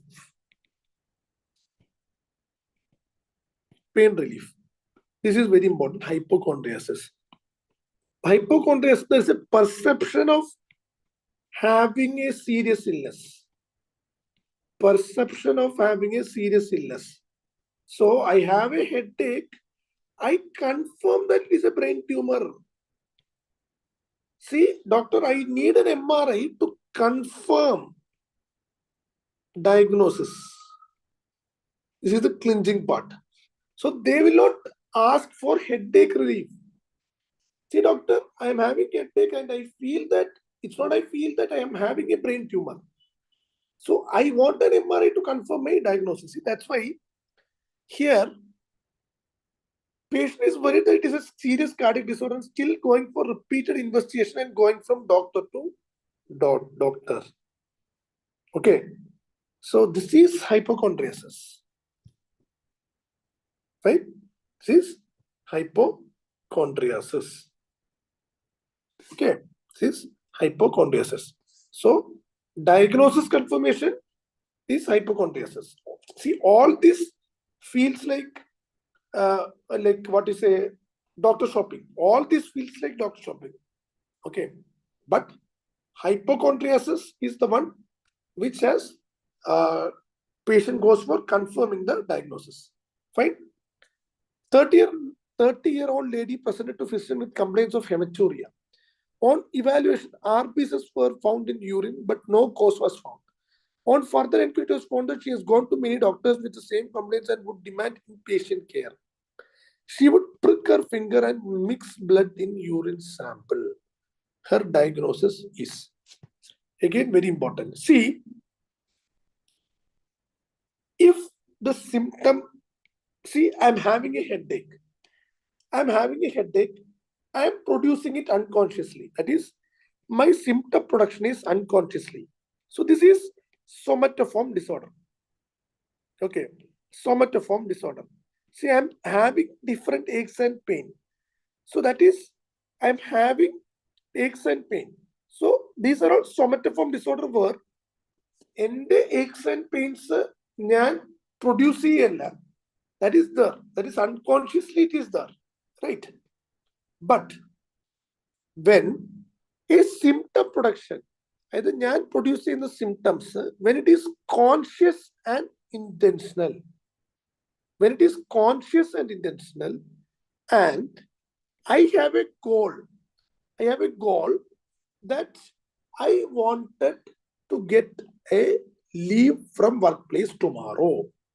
I have a goal or a motive, and I'm deliberately producing a symptom. I'm consciously producing for a motive.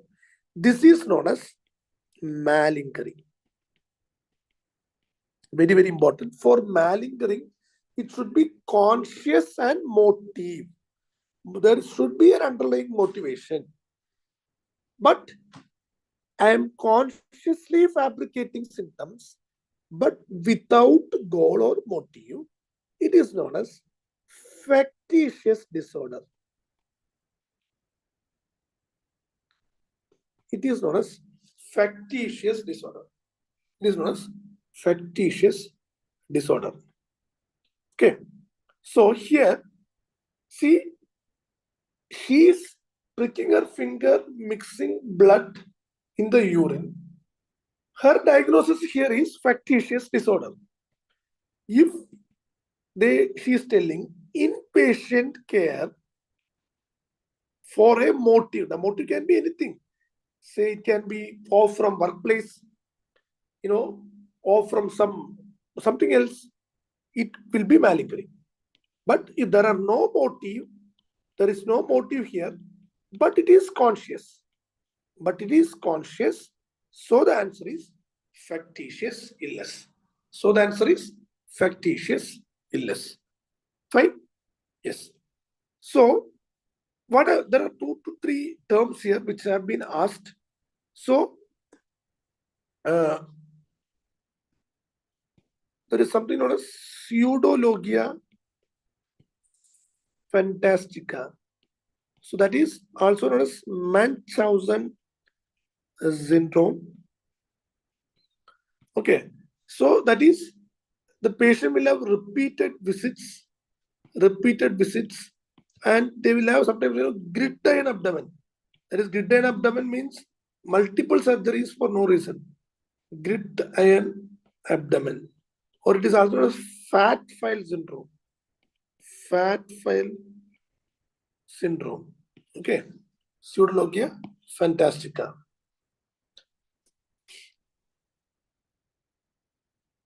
Fine. Yes. So coming to what are true about Ganser syndrome? So Ganser syndrome is something where you can remember by a mnemonic A-C square. A is known as A. The symptom is the patient will answer by approximate answer. See, approximate answer means when I ask what is the color of grass, they will tell black. See, approximate answer means they know it is a color. So rather than telling green, they will tell black. And H for H, the symptom there will be hallucinations. And C square means there are two C's. One is clouding of consciousness and conversion or dissociative symptoms. Conversion or dissociative symptoms. Okay. So all are true about Ganser syndrome except there is approximate answers. Right lower limb paralysis can be there. That is conversion or dissociative symptoms. So this migraine is also present, but acute intermittent porphyria is not there. So approximate answers, hallucination, confusion, and conversion symptoms. See, this is very important. What is labellar indifference? So labellar indifference is seen in dissociative motor disorders. So dissociative motor disorders. So in dissociative motor disorders, so it is also known as conversion disorders. It is conversion disorders. So it is known as, like we all know, right? Suddenly, there will be a weakness of one limb. Suddenly the patient becomes blind. But this is basically truly psychological. And what is this labellar indifference? See, for example, labellar indifference means, see, suddenly you become blind. So when you suddenly become blind, your emotional tone will be, you will be so much sad. So the emotion is not in proportionate with the loss. This is known as labellar indifference. Okay, the emotions are not in proportionate to your loss. See, you happily sit knowing that you have become blind. Okay, so least bothered about the loss. This is known as labellar indifference. Aesthesia abasia is known as pseudo paralysis. Pseudo paralysis. Okay, pseudo paralysis.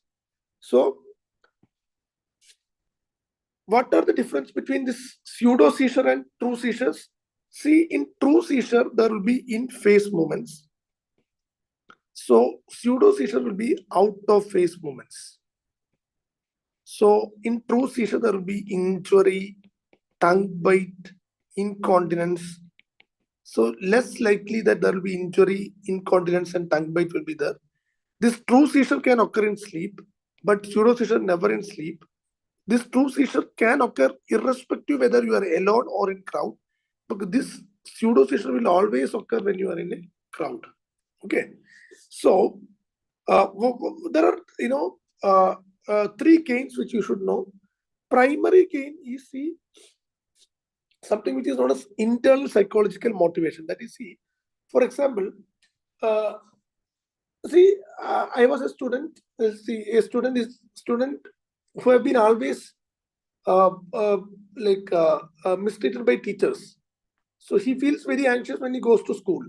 So when he have a pseudo seizure or when he have a conversion disorder, the primary gain is there is internal psychological motivation. There is a relaxation that is not, there is no need that he should go to school. Okay, so no need of going to school. That is his internal psychological motivation.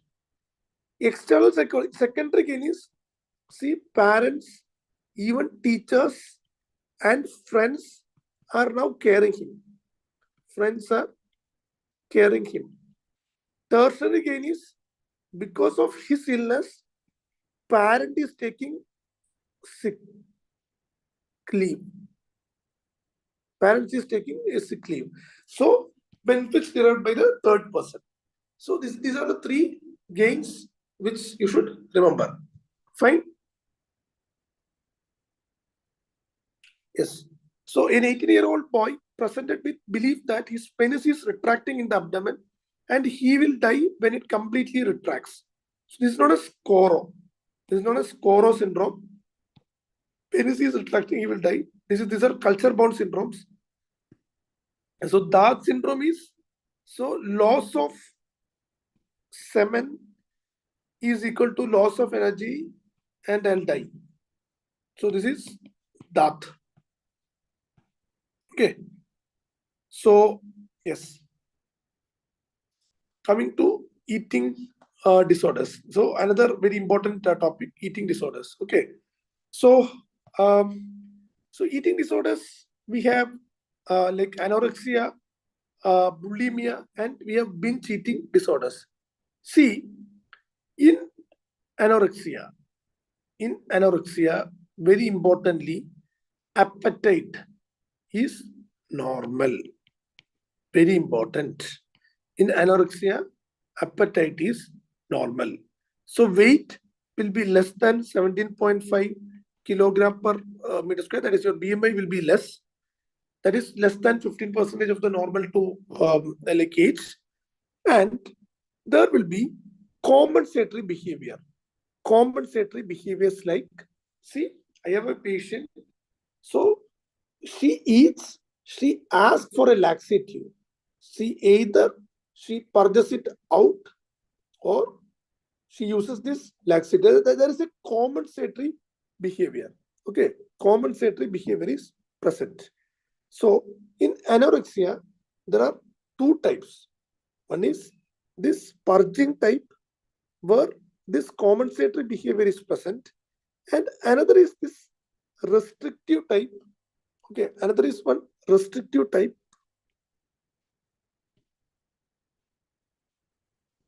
So what happens is that in this purging type, there will be an episode of binge eating followed by purging.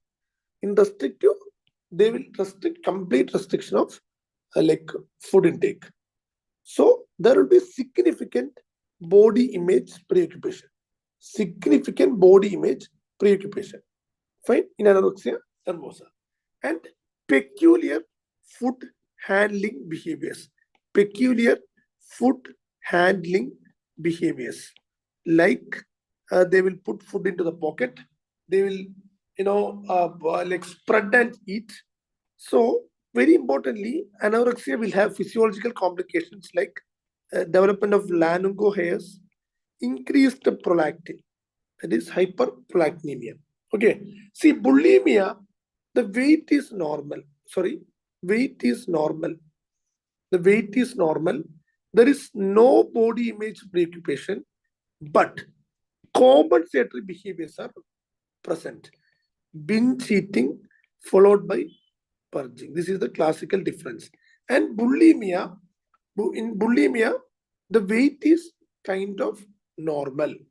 Okay, weight is normal, but compensatory behaviors are present. In binge eating disorder, see, weight is normal or increased, but there is no compensatory behavior or no body image preoccupation. So it is very easy. See, in anorexia, there will be always body image preoccupation. See, anorexia means there will be body image preoccupation and there will be compensatory behavior. In bulimia nervosa, there will be no body image preoccupation. In bulimia, there is no body image preoccupation, but compensatory behaviors are present. Okay. Young lady present with history of repeated episodes of overeating followed by purging using laxatives. She is probably suffering from. See here, young lady present with history of repeated episodes of overeating followed by purging. She is probably suffering from anorexia nervosa. See, an 18-year-old girl was brought to a psychiatrist with complaints of excessive exercise and dieting. Which of the following will help in differentiating between anorexia nervosa and bulimia nervosa? Bulimia nervosa. See, binge eating is common in both. Okay. Preoccupation, fear of becoming fat. That is, fear of becoming fat is significantly seen in anorexia. Purging episodes are seen in both. Okay. Purging episodes are seen in both. But see here, there are two things that you should think. An 18-year-old girl, which will differentiate between anorexia nervosa and bulimia nervosa. There are two things which you can differentiate. One is significantly lesser weight for height. Okay, that is the significantly lesser weight for height is there in anorexia nervosa. But this fear of becoming fat, it is seen, it is mostly seen in that is the body image preoccupation is seen in anorexia nervosa. In bulimia nervosa, body image preoccupation is not at all seen. So this was actually a question which was little tricky. See, if like most commonly, like this question, these options will not, you will see either of A or C. But if you have both as this answer, first always you go for weight criteria. That is, anorexia will have significantly lesser weight for height. Okay. And if this is not there, then my answer is body image preoccupation. That is fear of becoming fat. Okay. SCOFF questionnaire is used in eating disorder. SCOFF questionnaire is used in eating disorder. SCOFF is it is actually like just it is a questionnaire of 5 questions. Sick? Do you worry low in having losing control? Have you recently lost 1 stone in a month, 3-month period? Do you believe yourself to be fat? Would you say that food dominates your life? Okay. So coming to very, very, very important topic, that is alcohol use and related disorders. Okay, alcohol use and related disorders. So coming to alcohol use, see, in alcohol use, like last time, I think in NEET and even in AIMS, out of 7 or 8 questions, around 3 to 4 questions of alcohol use disorders was there. So, 55-year-old chronic alcohol with daily intake comes to casualty with history of seizures, auditory hallucination, fearfulness, persecution. Last thing was 2 days back. What is the best management? See, alcohol withdrawal, if you see, there is a timeline. Day 1, day 2, and day 3. Okay. Alcohol withdrawal, day 1, day 2, and day 3. See, day 1, the patient has autonomic arousal. Tremors, increased heart rate. Day 2, the patient has seizures, that is GTCS or REM fits or cluster seizures.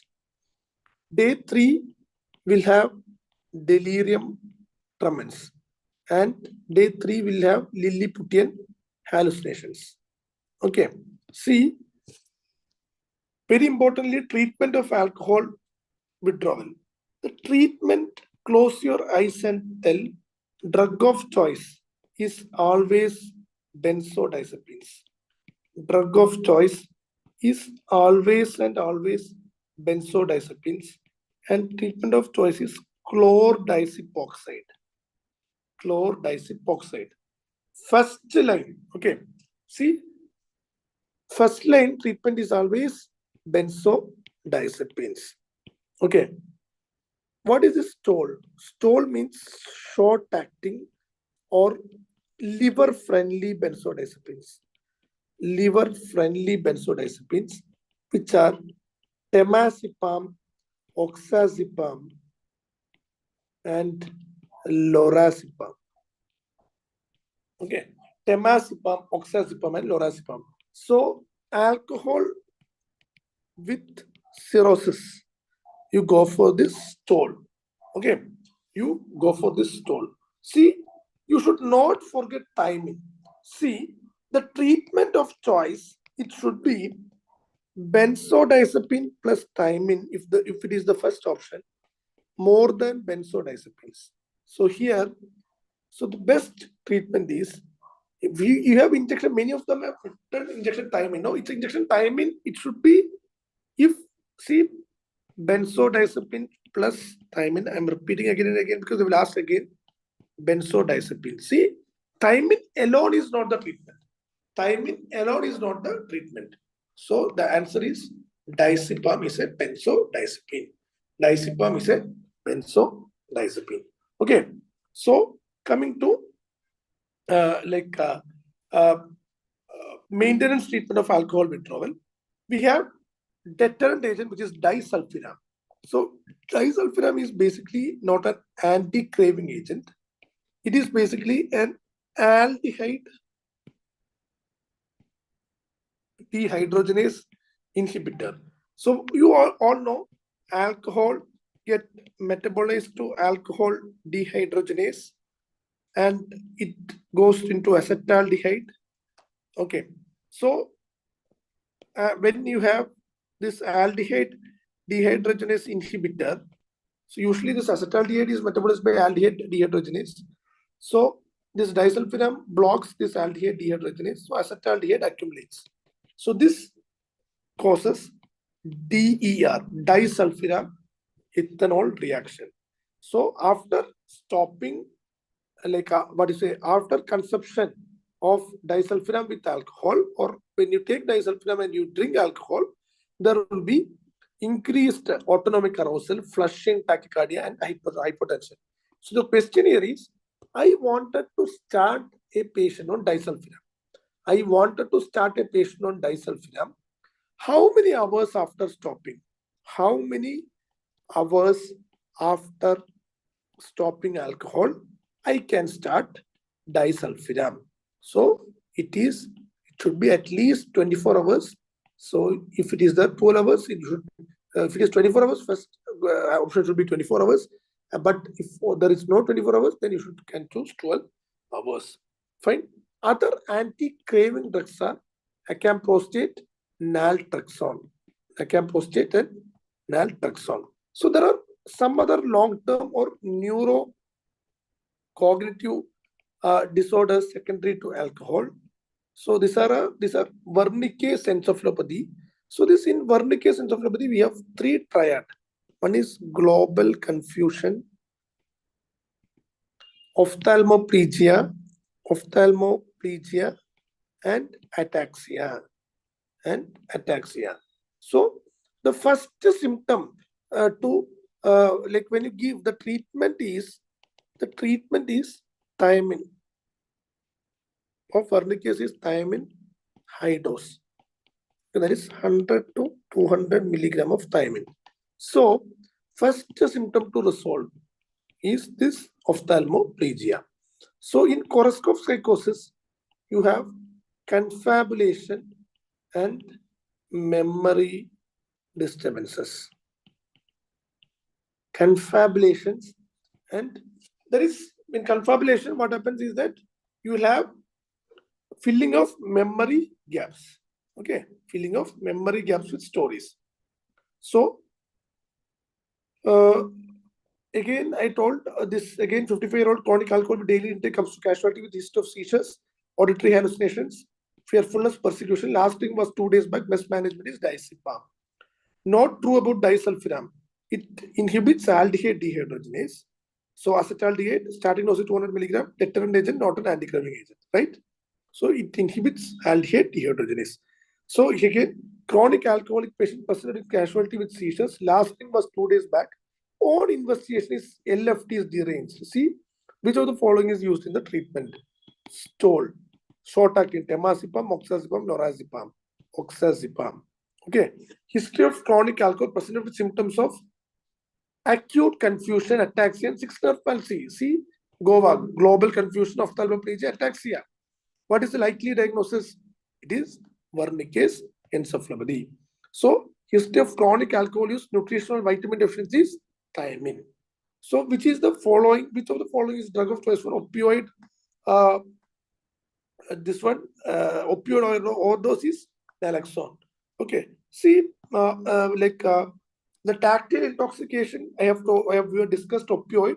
Okay, or in cocaine, it is cocaine intoxication, it is formification. See, so here, there are some things which you should look is, there is something known as run amok is seen after. Run amok is like, episodes of rage after consumption of cannabis. Okay, so I'll share this with you, so you can just read. This you will read in forensic medicine and even in psychiatry. So there are some withdrawal symptoms of different substances and the effects of the treatment. So I have combined this table. I'll give you. There's nothing to conceptually. So I have 2 or 3 more topics. I'll take another 15 to 20 minutes. Is that okay?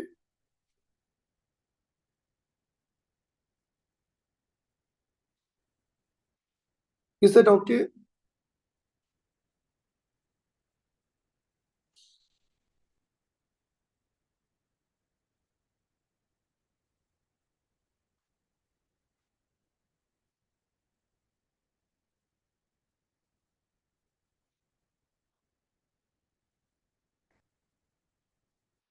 I'm not, just a minute, I'm not able to see the chat actually. Is it okay that can anybody just reply? I'll take another. I have one. Yes, I have sleep, and we have sexual disorders, which is very important topics. Yes, we will continue. I'll finish by another 15 minutes. By 9:15, I'll finish. Okay. Yes. So coming to sleep disorders. So sleep disorders, the main important thing that you should remember in sleep is EEG waves. So I'll tell how to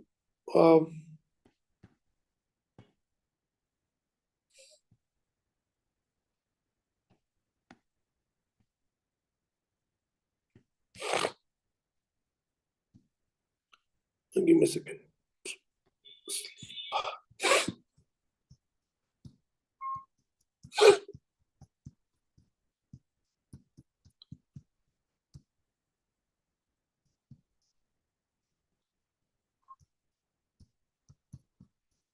The diagram is not here. I'll just put a diagram so that it's very easy.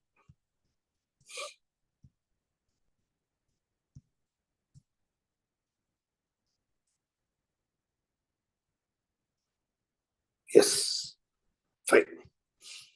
See, so for sleep,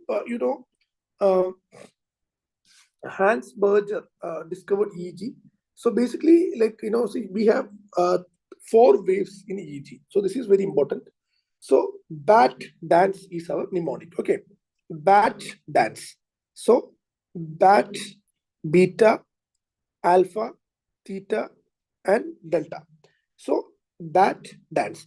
See, beta is the wave which is seen when I am awake and alert. Awake and alert, it is beta. When I am relaxed and eye closed, it is alpha. When I am in my light sleep, T, light for T, that is theta waves. When I am in deep sleep, it is delta waves. When I am in my deep sleep, it is delta waves. So this is very important, bat dance. See, the important thing that you should know is, see, the frequencies of these waves. See, when I'm awake and alert, my brain is working, so my frequency will be more. Okay, so beta waves will have frequency of more than 13 hertz. Just subtract 4. So 8 to 12 hertz is alpha, and theta will have 4 to 8 hertz, and delta will have 0 to 4 hertz. 12, 8, 4, 0. That's it. Beta, alpha, theta, delta. So maximum frequency is for beta, but frequency and amplitude is inversely proportional. So maximum amplitude is for delta. Delta is for deep sleep. So it is having maximum amplitude but minimum frequency, right? See, beta, the waves are crowded, the frequency is more than 13 hertz, alpha is around 8 to 12, theta is around 4 to 8, and less than 4 is delta. See, when you get an EEG paper, this EEG, whatever diagrams in your like MCQ need, that will be in a strip of 1 minute. So to count the frequencies, just count. So see, to know the frequencies, see delta, see here you have 1, 2, and this you can just count. See, less than 4, it is 3. 1, 2, 3, 4, 5, 6, 7. 4 to 8, theta. 1, 2, 3, 4, 5, 6, 7, 8, 9, 10. 8 to 12. See, it's very easy. It's very easy.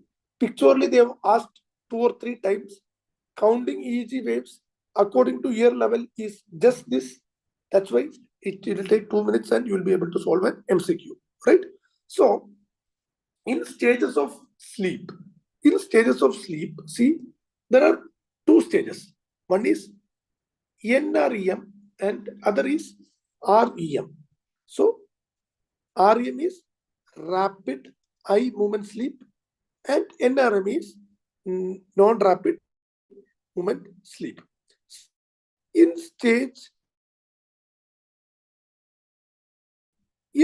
NREM sleep, we have 3 stages.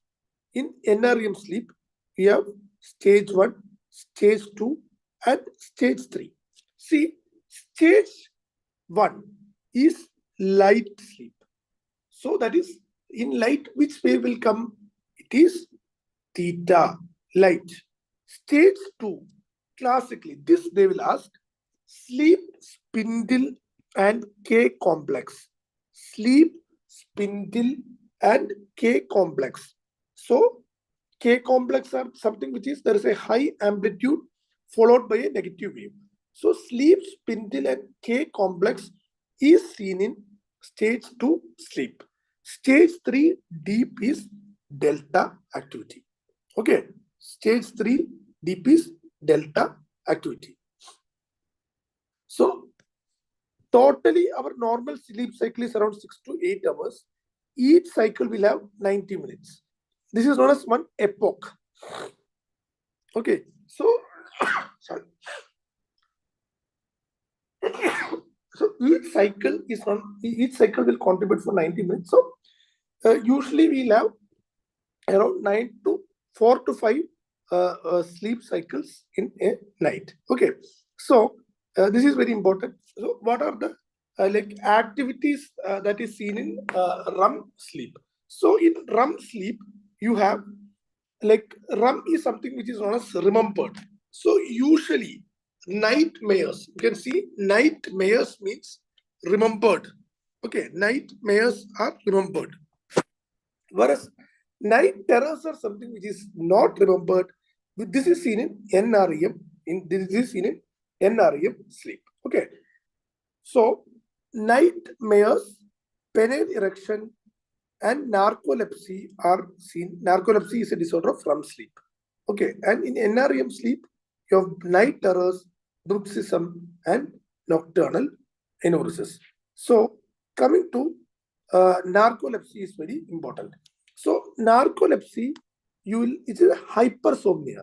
So what happens is that there is an orexin or hypocretin deficiency. Okay, there is orexin or hypocretin deficiency in the lateral hypothalamus. So there is a tetrad of narcolepsy. So what is the tetrad? There will be daytime sleep attacks, sleep paralysis, hypnagogic and hypnopompic hallucinations. Hypnagogic means the hallucinations when you go to sleep. Hypnopompic is when the hallucinations when you getting up from sleep. Cataplexy, which I have told, sudden loss of muscle tone. Sudden loss of muscle tone. The treatment is a stimulant which is modafinil. Okay. So clean living syndrome is again a triad of which is also known as sleeping beauty syndrome. Okay. So there will be episodes of hypersomnia which is spanning for around 2 to 3 weeks. Okay, hypersomnia spanning for 2 to 3 weeks with hypersexuality and hyperphagia. Okay, hypersexuality and hyperphagia. Fine. So see, the EEG record shown below is recordable in which stage of sleep. See, there is K complex and sleep spindle. There is K complex and sleep spindle. So this is basically stage 2. So maximum duration of time is spent in N2. This is very important. Maximum duration of time is spent in N2, in stage 2 of NREM sleep. Okay. So pontogenic occipital spike is seen in REM sleep. REM sleep. Modafinil is approved for narcolepsy. Narcolepsy. So identify the EEG rhythm. See, look, there are more than 12. So it is beta. Fine. Yes. Coming to sexual disorders. This is very, very important. Next topic, sexual disorders. Okay. So sexual disorders, see, we have like sexual cycle. In sexual cycle, we have desire, arousal, plateau, orgasm, and resolution. So you can see desire, arousal, plateau, orgasm, and resolution. So when the desire is less, it is in females, it is known as frigidity. In females, it is known as frigidity. When the desire is increased, in males, it is known as satyresis. In females, it is known as nymphomaniac. Okay.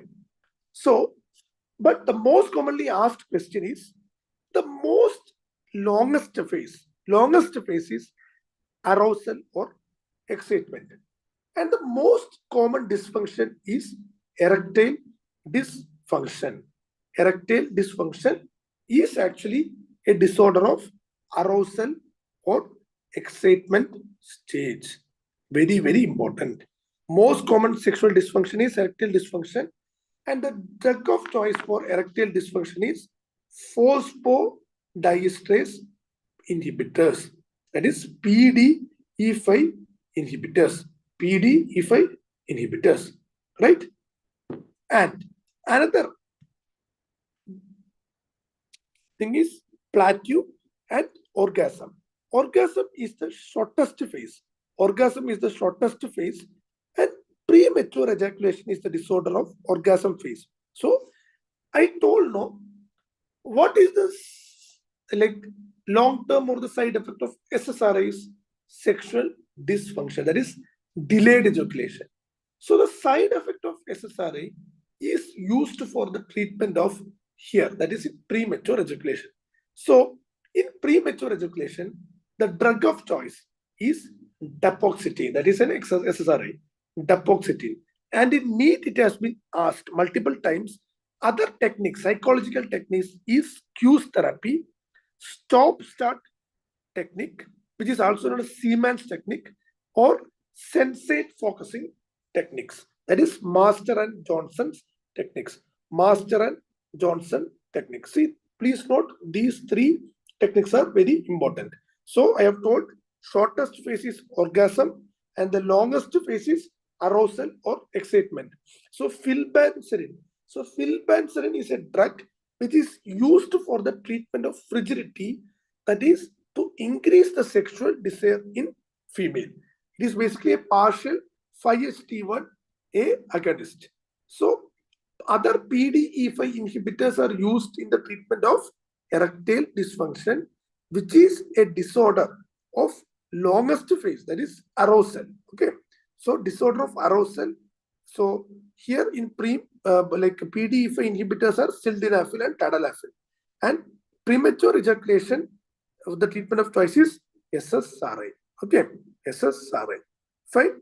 So see, very importantly, to differentiate psychogenic and organic erectile dysfunction, erectile dysfunction, what we use is whether we look the patient as nocturnal penile tumescence. If the patient has nocturnal penile erections, yes, it is psychogenic ED. Fine, psychogenic ED. So I'll share this one. So there are different types of paraphilias like exhibitionism, voyeurism, right? This is also important for NEET. So you can just go through. So basically, they have asked fetishism. Fetishism is sexual arousal to inanimate objects. Voyeurism, peeping Tom. Exhibitionism is exhibiting your genitalia to strangers. Masochism is, you get sexual arousal by whipped, beaten, or strangulated on oneself. And sadism is you get sexual arousal by beating your partners, right? So another important disorder is gender identity disorders. Gender identity disorders. See, in gender identity disorder, so I'll take another 10 minutes more. We'll have just 2 slides of child psychiatry and neurocognitive disorders. So in gender identity disorders, one important concept is, see, there are 2 concepts which you should know. One is gender and one is sex. So what is gender? What is gender and what is sex? See, gender, sex is something, I am born as a male. So sex is something which is determined by your sex organs. That is natal. Okay. Gender is how my brain identify myself. So mostly gender is equal to sex. But in some patients or some people, gender is not equal to sex. That is, I am born as a male, but I feel that I am female. That is gender dysphoria. This is known as gender dysphoria. So please note, there is a discomfort with allotted sex. That is, I feel that I am a male trapped in my female body. So I have a desire to change or to be identified as members of opposite sex. So for that, what I do cross-dressing. So if I asked for a sex change surgery, if I wanted a sex change surgery, it is known as transsexualism. If a gender dysphoria asks for a sex change surgery, that is a desire for permanent transition, this is known as transsexualism. But I do cross-dressing. I do not want a gender change. This is known as dual role transvestism. This is known as dual role transvestism. Okay. I asked for a sex change surgery means permanently I wanted to get a cure. In the sense like permanently I wanted to change of a gender. This is transsexualism. Right? Right? Okay. So personality disorders, like there is nothing much here. See, in personality disorders, like we have 3 cluster of personality disorders: cluster A, B, and C. See, cluster A, we have schizoid, schizotypal paranoid. Okay, so like we have odd and eccentric behaviors. In cluster B, you have dramatic and emotional, borderline personality, histrionic, antisocial, narcissistic. And cluster C, anxious, and they'll be always anxious and fearful. So avoidant, dependent, and ancastic. This cluster is different from type A personality. Okay, this is different from type A, where we call type A is always anxious. That is different. Clusters are different. Okay, so always they ask is, there is something which is known as cluster B. In cluster B, we have borderline personality disorder or emotionally unstable personality disorder, most commonly seen in females, where they have significant mood fluctuation, relationship issues, impulsivity, self-harm behaviors. That is, they will have hesitation cuts.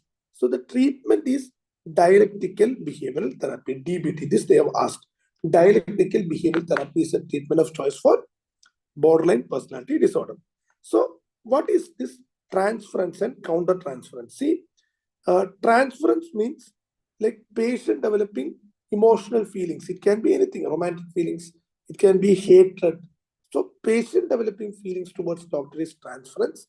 So this is way more common in borderline personality disorder, and countertransference is a doctor developing feelings for patients. So I have told personality types is different. Type A, as you know, they are hurry, worry, curry. We will tell they are more of coronary artery disease prone, competitiveness, aggressive, hostility. And type B is relaxed and easygoing. Type A in between is the type D personality. Okay, fine. So coming to neurocognitive disorders, delirium and dementia. One slide that you should remember is the difference between delirium and dementia. So delirium is one most common organic mental disorder, and to know the symptoms of delirium, we have a mnemonic: A cube, S cube. A, it is acute with altered sensorium. With A is autonomic dysfunction. So I told in altered sensorium, there will be disorientation. There will be disorientation. That is, there will be difficulty in oriented to time, place, and person. And the first step to loss is to orientation to time. And patient will have autonomic dysfunction and sleep disturbances, that is reversal of sleep. They will sleep more in the daytime and they will be awake in the night. Worsening of symptoms in the evening. This is known as sundowning. Okay. And in EEG, there will be slowing of waves. In EEG, there will be slowing of waves. Very importantly, this is the most important, that is, delirium is always acute. Delirium is always acute. Fine? Done. So, dementia. So, if you see dementia, it is progressive. It is progressive impairment of cognitive function. Okay, progressive impairment of cognitive function. So, very importantly, there are reversible reversible cause of dementia. Always they have asked hypothyroidism, vitamin deficiencies. Okay, hypothyroidism and vitamin deficiency they have asked multiple times, especially vitamin B12 deficiency.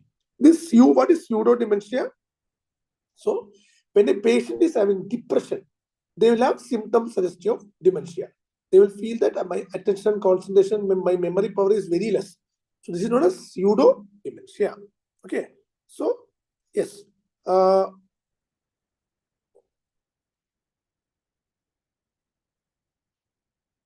Yeah. So this chart is very important. So what are the characteristics, features of differentiating between delirium and dementia? Delirium, as I told, it is always acute. But for dementia, it is always chronic. In delirium, we have altered sensorium. In dementia, sensorium is always normal. Dementia, sensorium is always normal. So memory will be normal in delirium, but there will be recent memory loss in dementia. In delirium, attention, it is a disorder of attention. Please note, delirium, according to new classification, is a disorder of attention. But dementia is a disorder of memory. And delirium is always fluctuating. Dementia is progressive. Dementia is progressive. Okay. So slow wave in EEG is seen in delirium. Visual hallucinations are commonly seen in Lewy body dementia. So Lewy body dementia will have visual hallucinations. Okay. So this CAM ICU, confusion assessment method. This is scale which is used for the assessment of delirium. Okay. Reversible cause of dementia I have told, vitamin B12 deficiency. Right. So our last topic, that is child psychiatry. Okay. Child psychiatry. So see,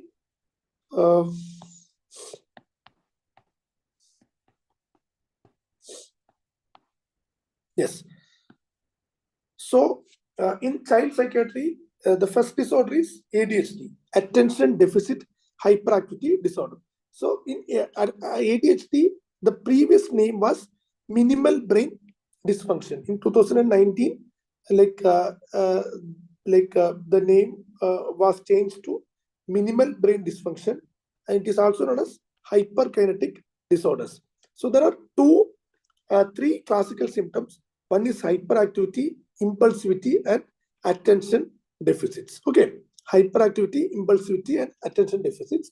And for ADHD, the diagnosis is the onset should be less than 12 years, and very importantly, there should be these symptoms should be present in two settings, home and school.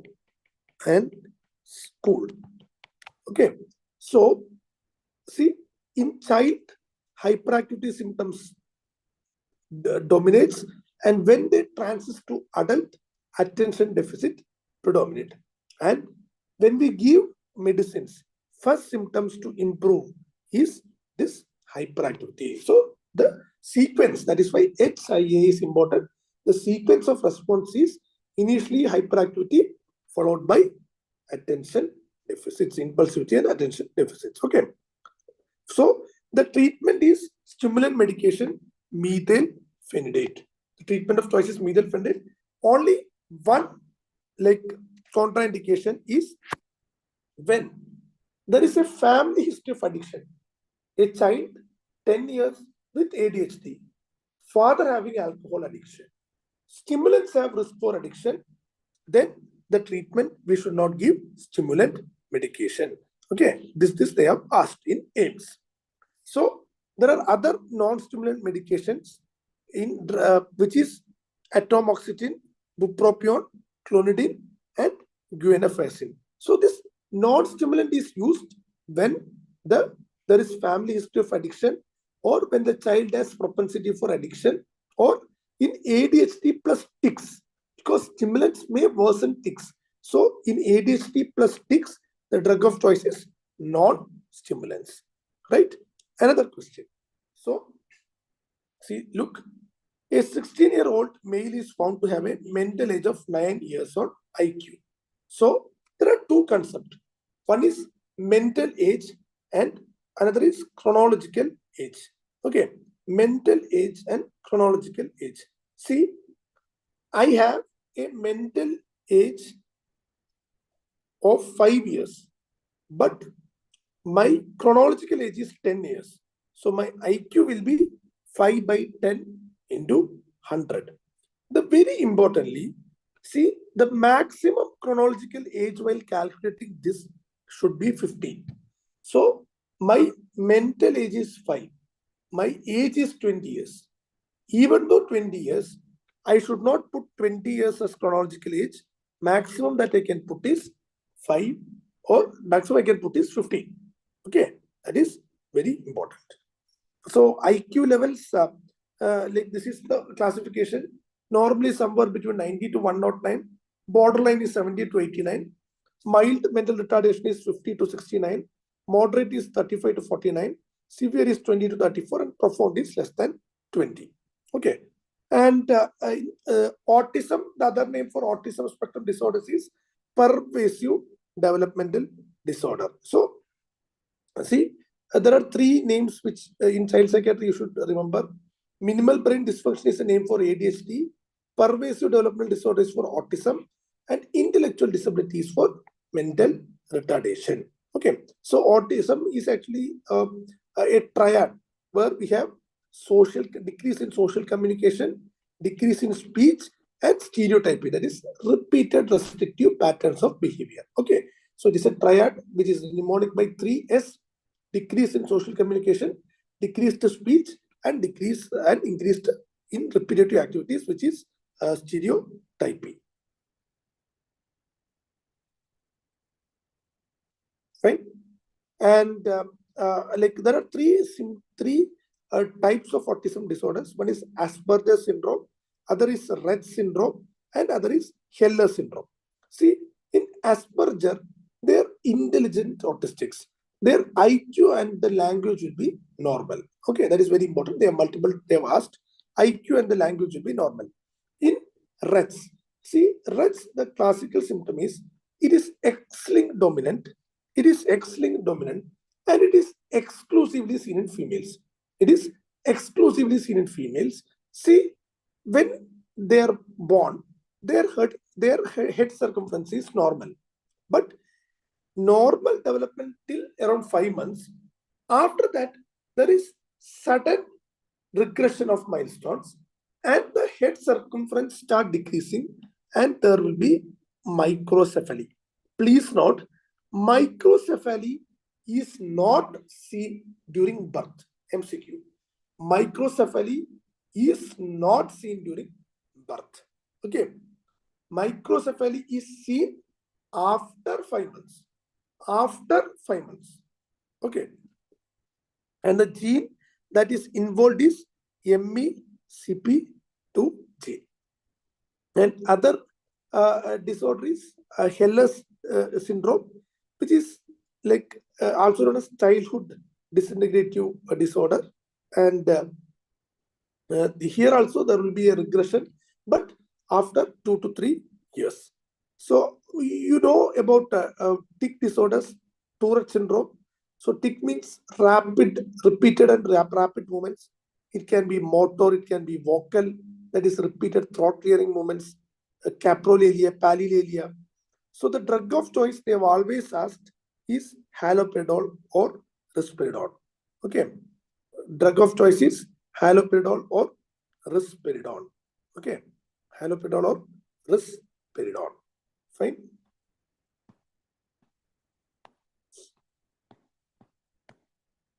So I think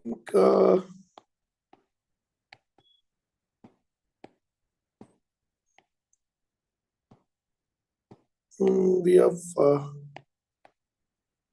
yes. I think the last topic is just ECT. So ECT is electroconvulsive therapy. So see, ECT, the mechanism of action is forced normalization.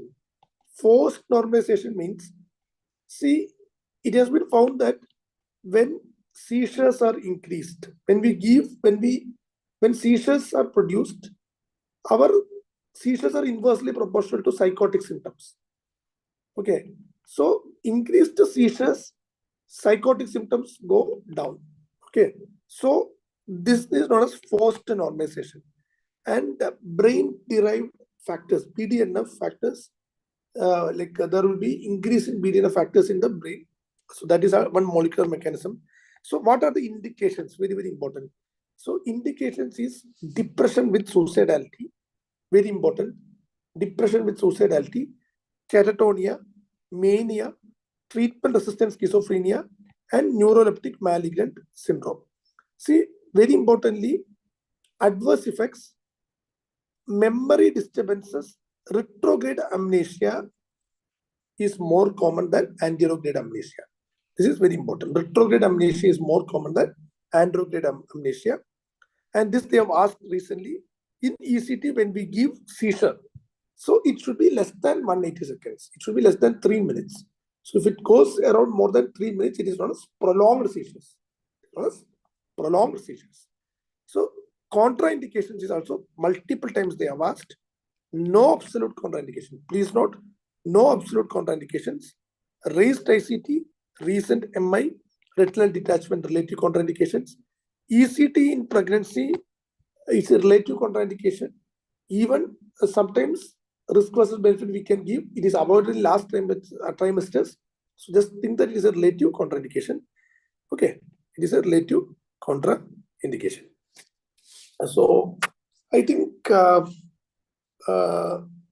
it's 9:30. Like most of the things that I have covered, most of the important things that I have covered in psychiatry.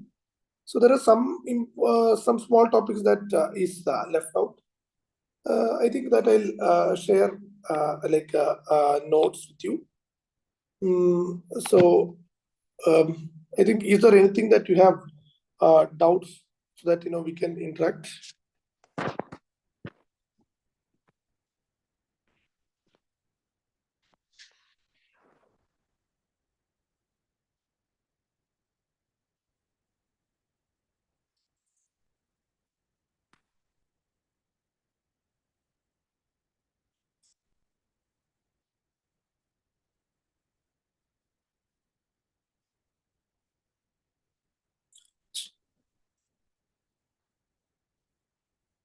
So if there are if there is no furthermore questions, I think I wish all the best to everyone.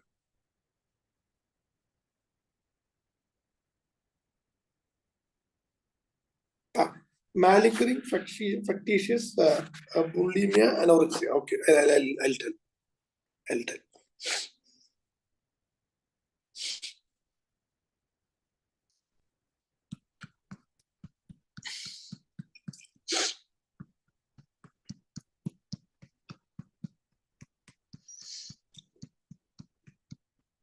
See, malingering, factitious disorders, these all disorders are under somatic symptoms and bodily disorders. Okay, they are all under this rubric of somatic and bodily disorders. See, yes. See here, in somatization, somatoform pain disorder, or hypochondriasis, my symptoms are unconscious. That is, I am having pain. It is unconsciously or subconsciously my symptoms are coming. But see, in malingering, what is happening? My symptom productions are conscious. ഞാൻ വേണമെന്ന് വെച്ചിട്ട് symptom produce ചെയ്യണം. That is, for example, മാലിങ്കറിങ് ചെയ്യുമ്പോൾ എനിക്ക് നാളെ of എടുക്കണം. I feel that I wanted to produce consciously a symptom. Okay. So there is a motive behind the symptom production. So conscious symptom production plus motive. This is known as malingering. If factitious എന്താ സംഭവിക്കുന്നത്? Symptom production is conscious, but there is no motive. മനസ്സിലായില്ലേ? Factitiously, there is no motive at all. So I go to hospitals telling that I am having hematuria. I do it otherwise. I prick my finger, I dip it in urine, but I don't have any motive or gain behind that. That is factitious disorder. That is factitious disorder. You understood? So the main difference here is, first you should look whether it is conscious or unconscious. So if it is unconscious, then it is ഈ പറയുന്ന മൂന്നെണ്ണം: somatization, somatoform pain, hypochondriasis. In hypochondriasis also, they are not producing it consciously. Okay, but here in malingering or factitious, it is conscious. With motive is malingering, without motive is factitious. And coming to eating disorders, see, eating disorders, anorexia. See, anorexia as the term itself is a misnomer. Appetite avada normal aanu. So anorexia, just remember, a kid, I had a patient, her BMI was 13. BMI was 13. She feels that whenever if I have food, I will get obese. Even she has preoccupation with body image. Even a 100-gram weight gain is distressing for her. So she is so much preoccupied about her body. Okay. So the weight is below the normal limits with significant body image preoccupation. Anorexia, there are two types. One patient, I have restrictive. That is, she is not at all eating food. She has peculiar food handling behaviors. When her mother puts food in the dining table, she struts it, saying that I have eaten, or she puts the food in this pocket and flushes out. But other patient, anorexia, have binge eating. Sudden spells, they eat more, and after that they feel guilty. They have compensatory mechanisms. Okay. In bulimia, see, the weight is normal. Weight is normal, and they doesn't have this body image preoccupation at all. They eat, and they will have compensatory behaviors. Bulimia will have compensatory behaviors, but body image preoccupation is not there. Is it clear?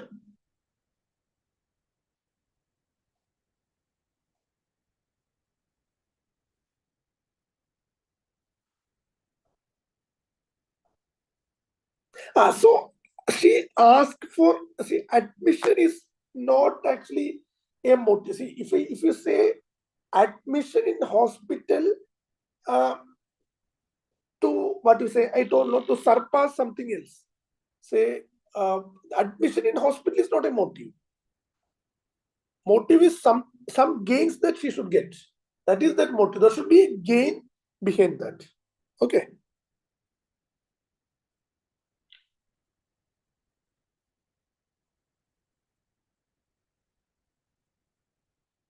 Is there anything that I can help you with?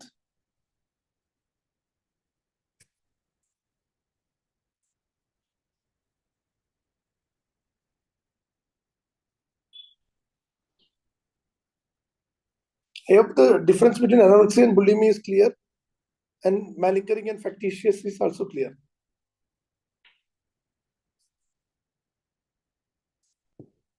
Yes.